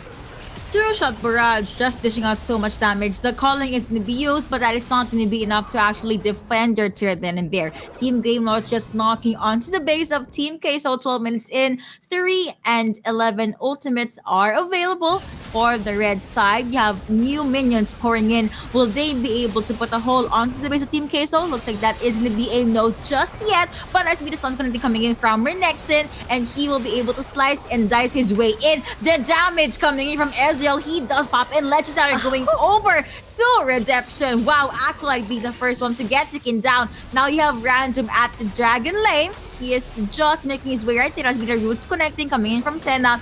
Good roots though, was able to stop the red side going in or jumping in from their base, but that is going to be EQ at the front line. You have a jump in coming in from Zephyr. You have Chitterrod being popped there and there. Shinjo being taken down. Galio saying goodbye, and that is just going to be a 3 to none in favor of Team Game Lords. They want to focus on the Nexus. Moonstone being popped just for the sustain. Mountain Drake up, but you know what? They don't care because they will be able to get game number 1. 13 minutes. That game was 13 minutes. In the first, 5 minutes of the game, it was basically Team Queso taking everything. They know that at that point, without the Triforce, without the Mana Mune or Mana maxed out, that means it was basically their comfy spot to fight. And you know what? They weren't able to take advantage of that little tiny window. But at that point, it was Game Lord was able to win with their power spikes and their win conditions. Game Lord indeed. Also, we have been highlighting Ezreal time and time again. But you know what? Another hero in that fight was the Janna. This champion. Moonsoon, he would pop the Moonsoon at every single time possible just to give the heals, give it sustain, and to give you more of that, we have a drawing board courtesy of Riku. Yeah, let's check that out. I think this is just one of the instances where we found the fight over here by this Rift Herald. I mean, the fight was pretty much separated. We saw Zefta actually came from over here. Wait, hold up.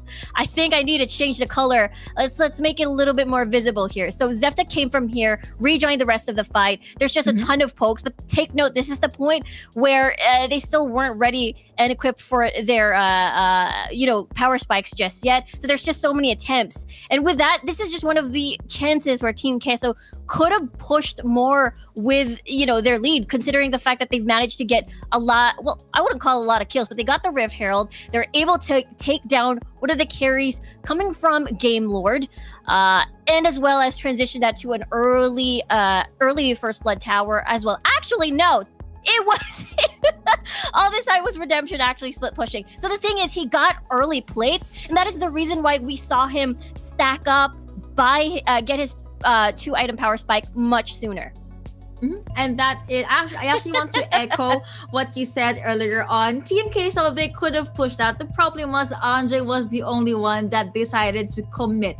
But yeah, a lot of what ifs in that game number 1. Game Lord really being able to push with that first W for our third series. Team Queso though, still definitely not the end for them yet. This is gonna be a best of 3, and I just cannot highlight Ezreal enough. For the side of Team Queso though, that Senna, the roots, ultimates, this is how you should play Senna in the pro scene. I know there is a huge potential for sure that we didn't get to see in that first game in this particular series. So I'm very excited to see how this is going to pan out, because there are 2 ways to see how this will end. Either a 2-1 from way back in this before in another tournament grand final matchup, or back in the June Origin Series monthly finals, where it was Team Queso that managed to get the 2-0 up against Game Lord. And of course, we know that you would want to see the lineup for our team, so let's take a look again.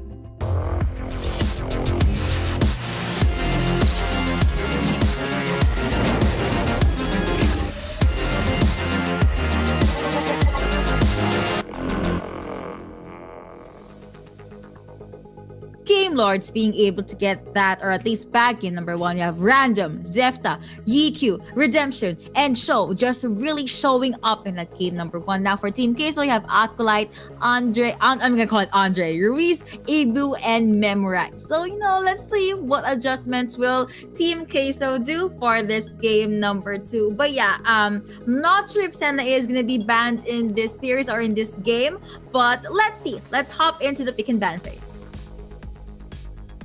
Now, what will be the priorities? I'm sure it's going to be a Renekton prio, but it could be the same Lee Sin, Camille, because Lee Sin and Camille really sort of propels the Renekton at top side. Then you add in a Twisted Fate as well. It works so well. Maybe even a Galio mid, if that is a possibility. But because of these 2 single target, heavy aggression in the early game picks are not going to be available, I suppose a Renekton pick here could be a little bit, the growth will be a little bit stunted, if you will.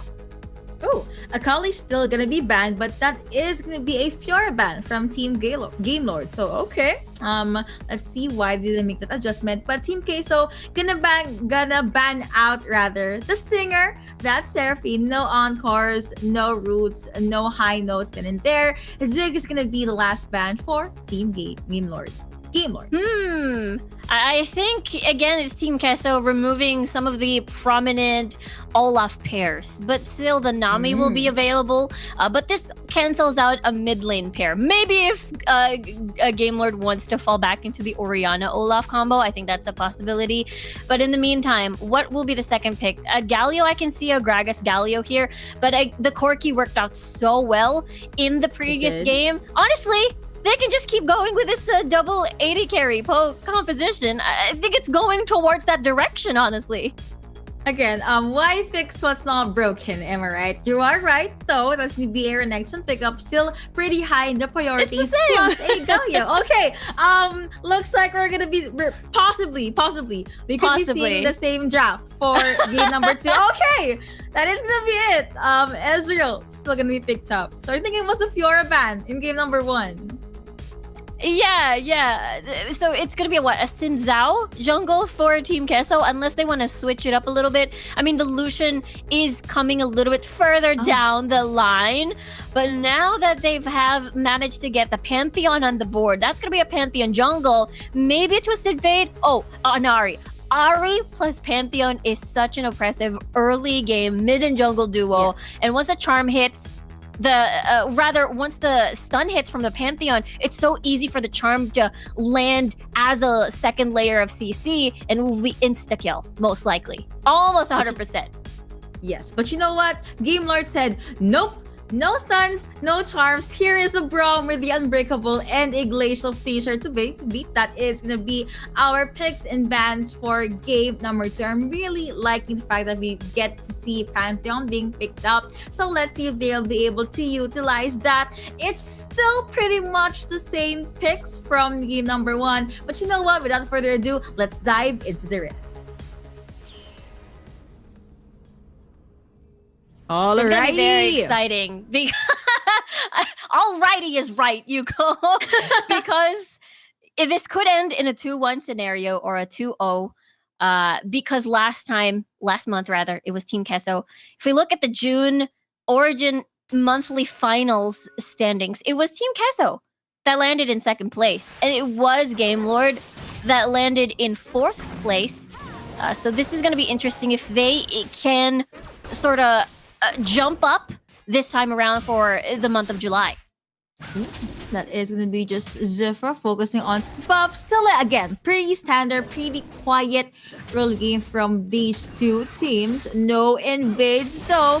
But yeah, I guess this Braum pickup kind of suppresses the Senna and Galio early game a lot more than it should have. But looking at the Baron lane, you have Acolyte just forcing random back. You know, you caused a lot of problems earlier on. I'm gonna try to stop you from snowballing. That was Corky just 1 or 2 auto attacks away from dying, from being the first blood. But now Ruiz is going to be a very juicy target for Wukong, but looks like he is not going to give it a go. Mm-hmm. Yeah, it is still a flash available for the Corky, so Ruiz doesn't have any flash anymore. So he has to wait for that Spirit Rush before anything else to be a little bit more aggressive, or wait for Andre to possibly visit. But knowing the fact that Corky doesn't have barrier anymore, I'm sure he's going to be playing a little more safer. Or not. Flash instant connecting on to 1. Nope, not indeed. But that is the first blood being secured by Team K. So Andre, you are right. They knew Corky does not have barrier. And you know what? Even though he has a flash, as long as you land that stun, it's not going to be a problem. Yeah, it's really, really difficult to react to it, because especially if Andre has flash as well on the Pantheon, it's an easy stun into a charm, and then it's gonna spell disaster. In the meantime, though, blue buff will not be will actually get stolen by Zefta over here. Stolen, so no buff for you. Now you have Andre just in the other part of the map. You're okay, I'm gonna get your buff as well. This is even Steven for you guys, I guess. But now you have Braum alongside Ezreal at Dragon Lane. Andre could try and visit this though, just to make sure that they can just get 1 or 2 kills in. Ruiz is just gonna focus on clearing out the wave, but still gonna try to constantly pressure this Corky. Redemption, very, very low. 1.5 HP bar left. Yeah, he's pretty low. And I feel like, Team Kesso wanted to set up a tower dive there, but I feel like it's not enough. And that is where the Braum comes in. Remember what we talked about in game number 1? Gragas is either paired with another disengage for the double disengage, either with the Janna or a Braum. This time it's the Gragas Braum. And it makes things so hard because this is very melee focused for Team Kesso. You've got Renekton, you've got Pantheon, you've got Memorized here on this Galio. So all of these are going to get greeted by a Gragas and show over here on this Braum. So that's easy stuns, basically. Easy passives on the board. Let's check out a replay in the mid lane. This is the first gank. This is the first blood that happened. And it's just so hard to react once a flash stun comes in from a Pantheon. That is true. And even if Valkyrie was available, just Corky will not be able to do anything there. First pick, though, is going to be up in 25 seconds. Gragas just trying to duke it out against this Renekton. Now you have Andre taking the buff for himself, and no one is going to the dragon area just yet, aside from Show here. Like vision given to Andre, but apparently no one is there in that path. So there is no wave just for the mid lane. Ari could try and at least put some damage into the outer mid lane turret. You have Andre just prioritizing this Rift Scuttler. Here comes Show, Zefta, and of course Redemption. As in the Winter's Bite connecting. Some slows here and there, but no actual poke, no actual fights from the both sides. Everyone making their way into the Dragon Pit. Yeah, still gonna be an Air Drake for sure. That is not as prioritized as the other dragons like the Infernal, but it's still Team Kesso getting first dibs of this area. Charm will hit. Cool Charm is gonna hit, but that's be Zefta popping out and flashing out with that clone. One charm down, but that is gonna be maybe no jungler, but looks like they're gonna force this one out. No flash though for this jungler. Random. Gonna go with the body slam. He was able to just jump in, flash into the side. You have Wuka being taken down. You have the Gatling gun. You have the Geisha Fish jumping in. You also have the Hero's Entrance being popped in there. You have the stuns connecting. Brom saying goodbye. You have Acolyte jumping in with his ultimate. Random still pretty much alive. You have bombs of damage coming in from Corki. Will they re-engage? They could, they should, but they do not have a support though. You do not have a frontliner. And SCB Killings be going over to Ruiz. Charm plus the Orb Reception gonna be a huge problem for the side of GLD and Team K. So pretty much happy to get that early game lead.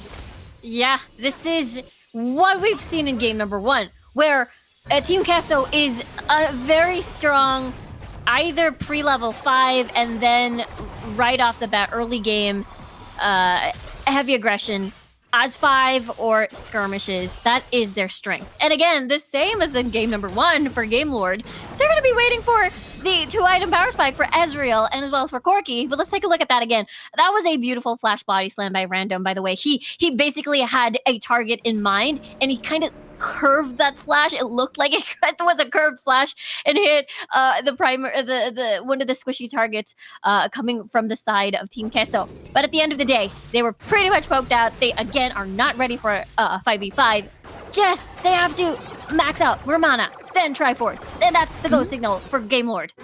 True. And well, you know what? Just the mind games, the chess game for these two teams. Again, this could possibly be the last game should GLD be able to win this. So of course, Team K, so they're gonna go all in. Ruiz, that is gonna be a dash in. Maybe you could see someone there. Nope, that is gonna be a no, but he is gonna go to Charm. That is gonna be Charm connecting, but Unbreakable from Show already down. So that is an information for the side of Team K. So Blue Team be able to get a grab held. You have the Geisha Fisher coming in, connecting onto one, but now that's gonna be the Acolyte. That is gonna be Acolyte jumping out, down, jumping with his ultimate. Will connect. The Charm is gonna connect though, but he is in too deep and he does get bursted down. That is be Rapids going over to Ruiz. Heroes Entrance being committed then and there. Renekton being taken down. Gaio, the next one actually get bursted down. You have the Charm still gonna connect. Redemption as alongside the other members of GLD. They are just forced to go back. That is gonna be a 3-1 in favor of Game Lord.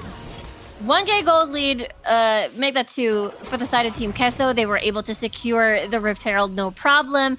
And as a consolation prize, Game Lord said, okay, this isn't exactly what we did in game number 1, where we put Redemption split pushing and getting early turrets for him to propel and get early game items. Reach his 2-item power spike. Let's take a look at that again. It was a true shot barrage. They basically focused on Memorize, and that's the target that you do not want to focus on. It's just so hard to reach the backline. That's why, because this is a composition that will definitely hit you from front to back, and that's exactly what happened. Rift Herald unleashed though, and Game Lord's just gonna try and slow it down right now. Get that first blood turret. Acolyte at the front line. Show popping in with the Unbreakable. Passive is gonna connect, but that is gonna be nice and nice for Acolyte. And you have Show at the front line. But you know what? Team K, so they are just gonna disengage. They already were able to get that turret. What more do they need? We are 8 minutes into the game. 5 and 3 on the scoreboard. 3K gold lead for the side of Team K. So here, Galio is alone at the Dragon Lane side, alongside Gragas and our mid laners, Ari as well as Corki, still just doing the pokes here and there. I mean, they're all about that damage, all about that response, I guess, and Redemption. Still waiting for him after actually going online. Still waiting for that possible pickoff. Yeah. This is a huge fight, an incoming huge fight, because Ruiz just got his second item, the Rabadons, and he has been very, very impactful already. Now he's going to be even more painful up against Game Lord. So they should be careful. Make sure to dodge those charms.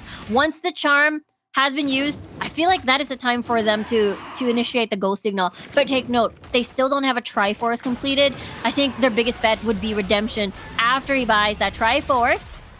Ooh, okay.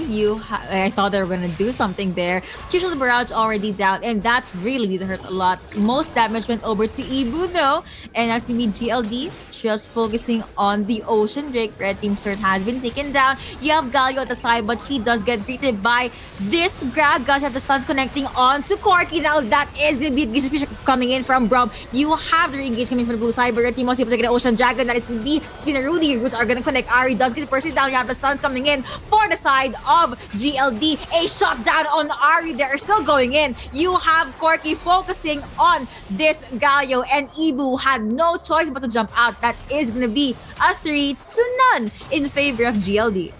What a fight! And now that's a swing in favor of Game Lord. And it all started because that's the thing when you're up against this composition. You have to dodge that, as Memorized will happily do so and not die.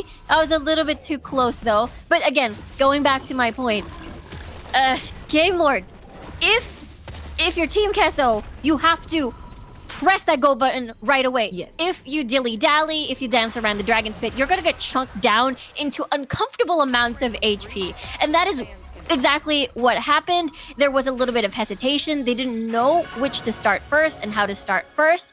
And then they get poked out eventually. Now it's looking similarly to what we've seen in game number 1, where Redemption gets a bunch of kills. Now, I bet he has Triforce, maybe getting a head start on his third item as well.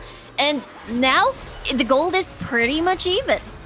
It is. And yeah, even though Team Queso had the very good early game, Charm is to connect, but you have the stand behind me. Sarah does get person down. You have Zephyr coming in with a jump. With that knockup, you have the Gitsu Fisher coming in, connecting onto 2. Ruiz really hitting or taking that damage from the Trish Barrage. It is gonna hurt a lot. Now you have Andre, the only one left at the mid lane, still gonna try and protect the turret. But here comes Galio. Will you be able to protect that? That is gonna be a yes. You have Acolyte there as well. Winter's Bite not gonna connect, and GLD decides to go and disengage. Maybe, just maybe, scout out the Baron area, get the buffs, or maybe go with the recall, which it's what they're gonna do. Most likely, as we take a look at that fight once more, this is a fight that Team Queso was not prepared for. Because look at the side lanes. Everybody else was pretty much separated. They were isolated into this lane because I understand it though. When you only have a Gragas or Zefta here as your primary engage, of course you wouldn't see it as much of a threat because you have Ruiz here with the Spirit Rush, you have Ibu here, well, with the Black Mist basically. But at the end of the day, we'll have to see as Team Queso wants to push with a charm.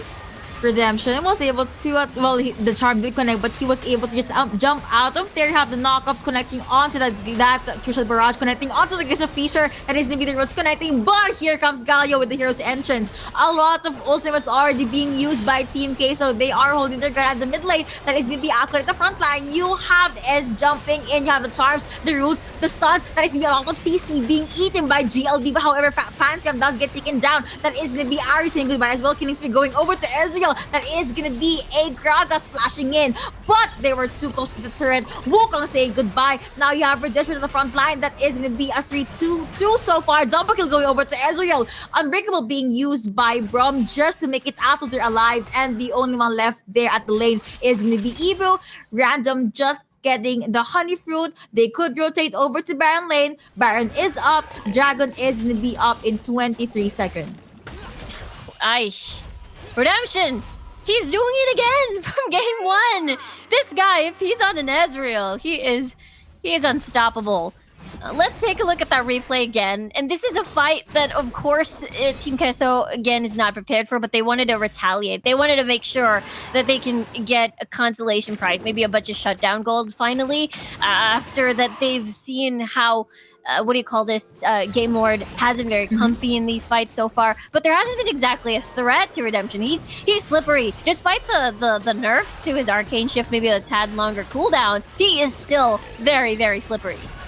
Stuns connecting, but he flashed out just as quickly. Oh no! Ultimate that is gonna be coming in from Gragas. Had the Glacier Fisher being popped as well. Galio cannot do anything in that fight. Killings be going over to Gragas. Senna saying goodbye. Andre in the middle of everything has been a knock connecting onto 3. Wukong saying goodbye, but you know what? GLD, they still have so much damage with Rome at the front line. Random taking up or soaking up in that damage. That is gonna be Corki jumping in, flashing in. Rampage going over to this Gragas. Corki saying goodbye. It is a 3-2 in favor of GLD because on top of those kills, they were able to get a turret from the mid lane. Yeah, 4k gold lead. Redemption still pretty much keeping his bounty for himself.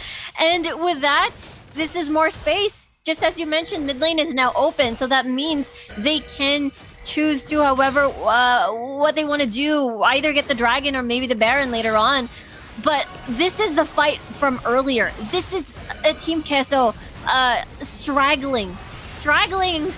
They're getting picked off one by one, which is essentially, not the path that they want.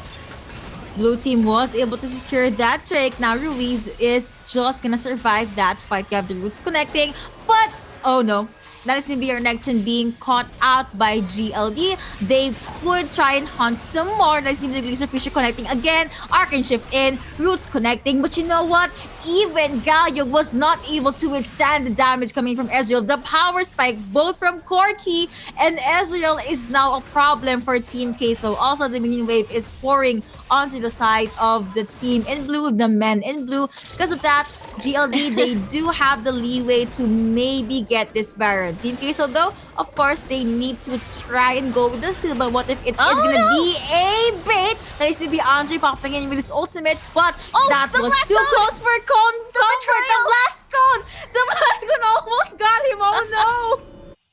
That was too close, though. I mean, your intention was to run away, but it do be like that sometimes, the sending you to danger instead into safety. But luckily, though, Game Lord didn't really push, as they are satisfied with winning the previous fight already. They wanted to be more reserved and pretty much reserve all of the important ults in the upcoming potential Baron pickup, as there is going to be an Elder already spawning in just a few minutes.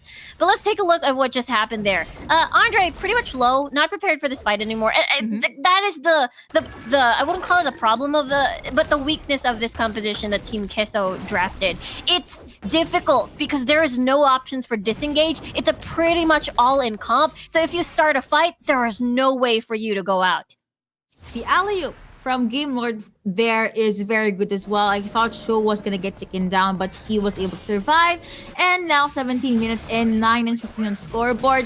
GLD, they are honestly just storming this. Rotating from the Dragon Pit to the mid lane, de-warding in the area as well. They could get this Baron. Corki alone at the Baron lane. That is going to be the ultimate coming in from Senna, from Ibu. Some face checks here and there, but it looks like GLD, they want blood. They are gonna hunt for blood. There's nutrition rod being popped. Ari lurking at the sides. Root still available. Baron still pretty much up for grabs. Team Queso, what are you gonna do at this point of the game? It's an uphill battle for sure. They can have the option of getting a pick like this. There's only 2 people in the Baron, so they have 2 semi-global ults. Actually make that 3 with a shield coming from Ibu. Ultimate coming in from Pantheon. You have the Glacier Fisher connecting. You have the stuns coming in. As you see the Hero's Entrance connecting onto 2, onto 3. You also have the taunts connecting from GLD. Galio being able to take out this Braum. You have the stuns. Wukong does say goodbye. Here comes the re-engage coming from GLD. Charms hits the orb is going to be enough. Blue team being able to get that double kill, but Corky winning with that double kill as well. On top of the double kill, going over to Ezreal. That is going to be a 3-5 in favor of GLD. Death timers are high. They have the minion wave. Looks like they're looking into ending the game. An ace for the men in red. That is going to be Ezreal alongside Corky. Basically, the double ADC matchup for GLD being able to close out the series with a clean 2-0. Yeah, no 2-1s on our last series of the night. And it's going to be a clean 2-0, just as you mentioned, Yuko. What a game from Game Lore. They made a statement. You know, in the June Origin Series monthly finals, it was Team Queso that sent down Game Lord into the lower bracket. But this time around, it is a different scenario. Yep, you know what? As I thought it was gonna be a replay, but apparently it's gonna be a rewrite. Game Lords really stepping that up, and really, I'm actually about to say this again. That Corky Ezreal pickup making a lot of things happen. Maybe the Senna ADC is not too good in the meta just yet, so maybe that's something Team Queso could look out for. But overall, they're connected, especially Ruiz in that Ari, still very strong. Could have made things happen, but overall it was just Game Lord being able to win the early game and translating that to a W. I know, it was such an intense game 1 and game 2 as well. It was Team Queso winning the early game for a little bit, especially up until the Rift Herald, but redemption came, basically. The double AD carry composition was too much for Team Queso to handle. That is true. And of course, while we celebrate the win for GLD, we actually have an interview for you guys.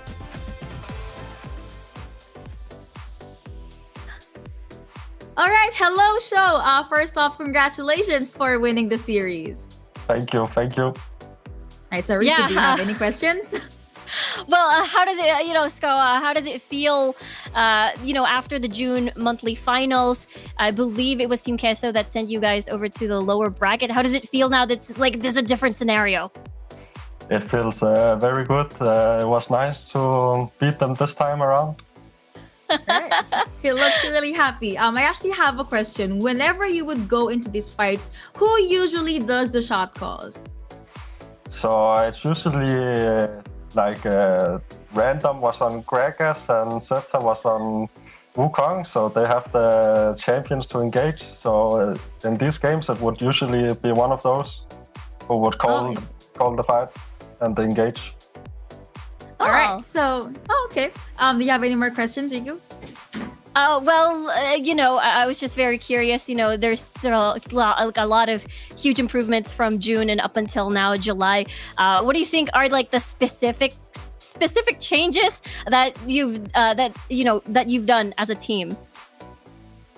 So in the June qualifier, I think we were a bit too overconfident since we knew we were the best at that time, but that made us just look down too much on the other team, and we didn't respect it. So to this qualifier, we know we have to always be 100% ready and respect every team and play our best every time. So we have just kept staying on top and do what we do. I love that. Always be 100% ready. All right. So do you have any shout outs or messages to your team, supporters, even friends or family? Yeah, shout out to my team. They are crazy good. Redemption have improved like crazy, and they all play so insanely good. All right, so again, guys, that has been Show from Game Lord. Thank you so much for being in the interview. Thank you for having me. All right, so I guess that's it. That's the end of day number 2. A lot of things definitely happened, but can I just say that has just been day number 2. A lot is still gonna happen. And of course, before we close out the day, we will show you all of the highlights for the day. Yeah, there was a lot of amazing things happening. Basically, a lot of dragon fights, dragon 5v5s. I think it's Day 2 has been extremely explosive, and I feel like this trend will continue to follow as the days go by, as the stakes are higher, considering the fact that, you know, we've focused a lot on these upper bracket finals, and I feel like the stakes are going to get higher as we get into maybe the grand finals, or perhaps maybe, you know, some of the matches in the lower brackets. No other way but up, as I like to call it. And, you know, a lot of crazy stuff for the teams, not just compositions, but also the rotations. And this is just what we live for, you know, the way different people, different teams would just play Wild Rift out. And it's also a game of, I don't know, upsets, the upsets that make me feel upset. But towards the end of the day, it's still gonna end up with us casters, even the prod, closing the day with smiles on our faces. Triple kill, Quadra, and the pentakill from the Kaisa earlier on. And just, you know, I am just very much happy to be able to witness all of these plays, the steals as well as the kills from the teams, very well coordinated. And of course, we were also able to interview one of the members from GLD earlier. I know. I feel like there's a theme going on. Yesterday, I think it's more of the mid laners jumping into the top lane and then propelling the Renekton. But this time, it has been the 80 carries that were shining. Redemption, 69 tonight. It's been such a fun match. For day number 2, actually, and looking forward to what's going to happen in day number 3. Right, so that has been the highlights for today. And now let's take a quick peek at the updated brackets. Oh, okay, for Group A, now we have Game Lord, the front line, being able to win in their match up against Team K. So this is the upper bracket for Group A. Yeah, it is, you know, no team, no talent, you know, previously tried back in the June qualifiers. They're in the lower bracket right now, or rather, right. And they have to see if they can win against For the Win, and they'll have that rematch. The rematch that we saw last time, the first and second place, basically, from the monthly finals last month. That's going to be very exciting for sure. Yep, and for the upper bracket for Group B, Unicorns of Love being able to win their series earlier on. They are gonna wait for their next possible opponent. The fights in upper brackets are very, very crazy, you know, but you know, a lot of pressure still gonna be at the lower bracket of our Group B. Let's take a quick peek. That is gonna be Nasus Vincea being able to just win that out, being able to wait for whoever will win against Footballist, against Digital Athletics. I'm probably butchering some teams here, but I'm so sorry. I'm trying. Yeah, maybe we'll get to see another rematch of Navi and Unicorns of Love for the upper bracket finals. I have a great feeling that will be a possibility in the following days. I mean, this is a huge improvement. Navi 11th place, I believe, last month, and now potentially 3rd, 4th to 2nd and 1st. That is huge. Mm-hmm. That is a huge leap in the... You know what? A lot can happen in a month, and just goes to show, even though you may not have the best time at a certain month, try again in the next month. Upper bracket for Group C, that was Cut Esports against Sunlight Team. They are gonna have the rematch, apparently. You know, it's just, there could be another game 3s. Maybe Sunlight Team was able to win in their fight earlier against GK Esports.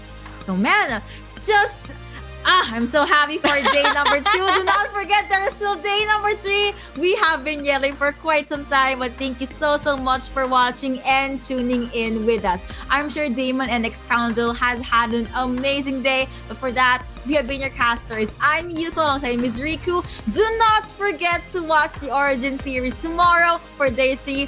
But for now, we are gonna say goodbye.